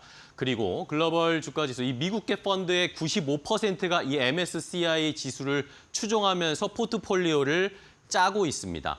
자, 세 가지 섹션으로 나눠져 있는데 일단은 프론티어라고 해서 개발 국가들 그리고 신흥국 지수, 이머징 마켓에 우리나라를 포함해서 중국, 인도, 대만, 사우디, 아랍에미레이트 이런 나라들이 포함되어 있습니다. 그리고 선진국 지수에는 여러분들이 잘 아시는 미국이나 캐나다, 일본, 호주, 영국 이런 지수들이 포함되어 있는데요. 우리는 지금 신흥국 지수에 포함되어 있잖아요. 이것을 이제 우리가 한 단계 레벨업해서 선진국 지수로 가고자 하는 것입니다. 왜 이것이 중요하냐? 어려워하시는 분들이 있는데 쉽게 생각을 하면 이겁니다. 우리가 우리 동네에 있는 흔한 맛집에 맛있어서 자주 가는데 만약에 그 집이 미슐랭 원스타를 받았다고 생각해 보세요. 그러면은 그때부터 그 식당이 예약이 줄을 이어서 가기가 힘들어지실 겁니다. 그런 거와 비슷한 거죠. 레벨업이 하나가 더 되면 이 시장에 들어올 수 있는 수급이 기하급수적으로 늘어날 수 있기 때문에 우리가 선진국 지수에 편입이 돼야 한다라는 지상 최대의 또 미션이 될 수가 있습니다. 코스피 5천을 가는데 말이죠. 자, 그렇다면 우리가 열심히 도전을 했습니다. 사실 우리가 EM 신흥국 지수에 사실 1992년에 진입을 했어요. 시간이 꽤 됐죠. 그리고 나서 선진국 지수 관찰 대상국에 2008년에 등재가 됐습니다. 선진국 지수 관찰 대상국이 되어야 그 다음 이 조건을 충족을 해야 그 다음에 선진국 지수에 편입이 될 수 있는 선제 조건이 됩니다. 그런데 2009년부터 13년까지는 여러 가지 제도 미흡 이런 것들 때문에 선진국 지수에 편입되는 것에 실패를 했고요. 2014년에 선진국 지수 관찰국에서 아예 제외가 돼버렸습니다. 그러니까 지금 중요한 건 선진국 지수의 관찰 대상국에 다시 등재가 되는 게 중요한데 최근에 2016년부터 작년까지 계속 재등재가 되는 것을 실패하고 있었습니다. 번번이 지금 미끄러지고 있는 상황이었던 거죠. 자, 그럼 2024년 작년에 MSCI에서 왜 우리를 부족한 점이 있다고 판단을 했을까요? 분석을 해봤는데 일단은 우리나라의 경제 규모라든지 우리나라의 주식시장 규모 자체는 이미 선진국 지수에 편입될 조건에 충족이 되어 있습니다. 그런데 문제는 이 시장 접근성이 떨어진다라고 MSCI에서 평가를 했습니다. 배당 절차의 변경, 외환시장 개방 이런 것들이 더 필요하고 영문 공시, 외국인 투자자들을 위한 영문 공시를 더 확대해야 된다. 그리고 전 정권에서 공매도를 전면 중단했었잖아요. 이거를 철회해야 된다. 외국인들의 접근성을 위해서 공매도 전면 중단도 철회해야 된다. 이런 조건들을 내걸었습니다. 그런데 1년 정도가 지났죠. 이런 것들 시장에서 평가하기로 대부분이 좀 개선됐다라고 지금 평가를 하고 있습니다. 공매도도 중단 이제 철회됐잖아요. 제도가 정착됐는지 1년 정도의 검토가 필요하다. 그러면서 작년에 MSCI에서 한번 1년 동안 지켜보겠다라고 판단을 내린 것입니다. 자, 그렇다면 올해 과연 MSCI 관련돼서 우리가 선진국 지수 관찰 대상국에 올라갈 수 있을까요? 자, 일단은 오늘 내일 사이가 중요합니다. 시장 접근성 평가를 MSCI가 하는데 외국인 투자자 입장에서 우리나라 시장이 접근성 편의가 있는지 이런 것들을 평가하게 되고 여기에서 좋은 평가가 나오면 다음 주에 우리나라가 관찰 대상국으로 다시 편입될 수가 있습니다. 이 여부가 굉장히 중요합니다. 그렇다면 만약에 좋은 결과, 말씀드린 대로 평가들이 잘 나오게 되면 우리가 관찰 대상국에 올라서 내년쯤에는 다시 선진국 지수에 편입이 될 수 있는 가능성이 있습니다. 다음을 볼까요? 자, 코스피 5천의 부스터가 될 수 있는 게 바로 이 MSCI 선진국 지수 편입입니다.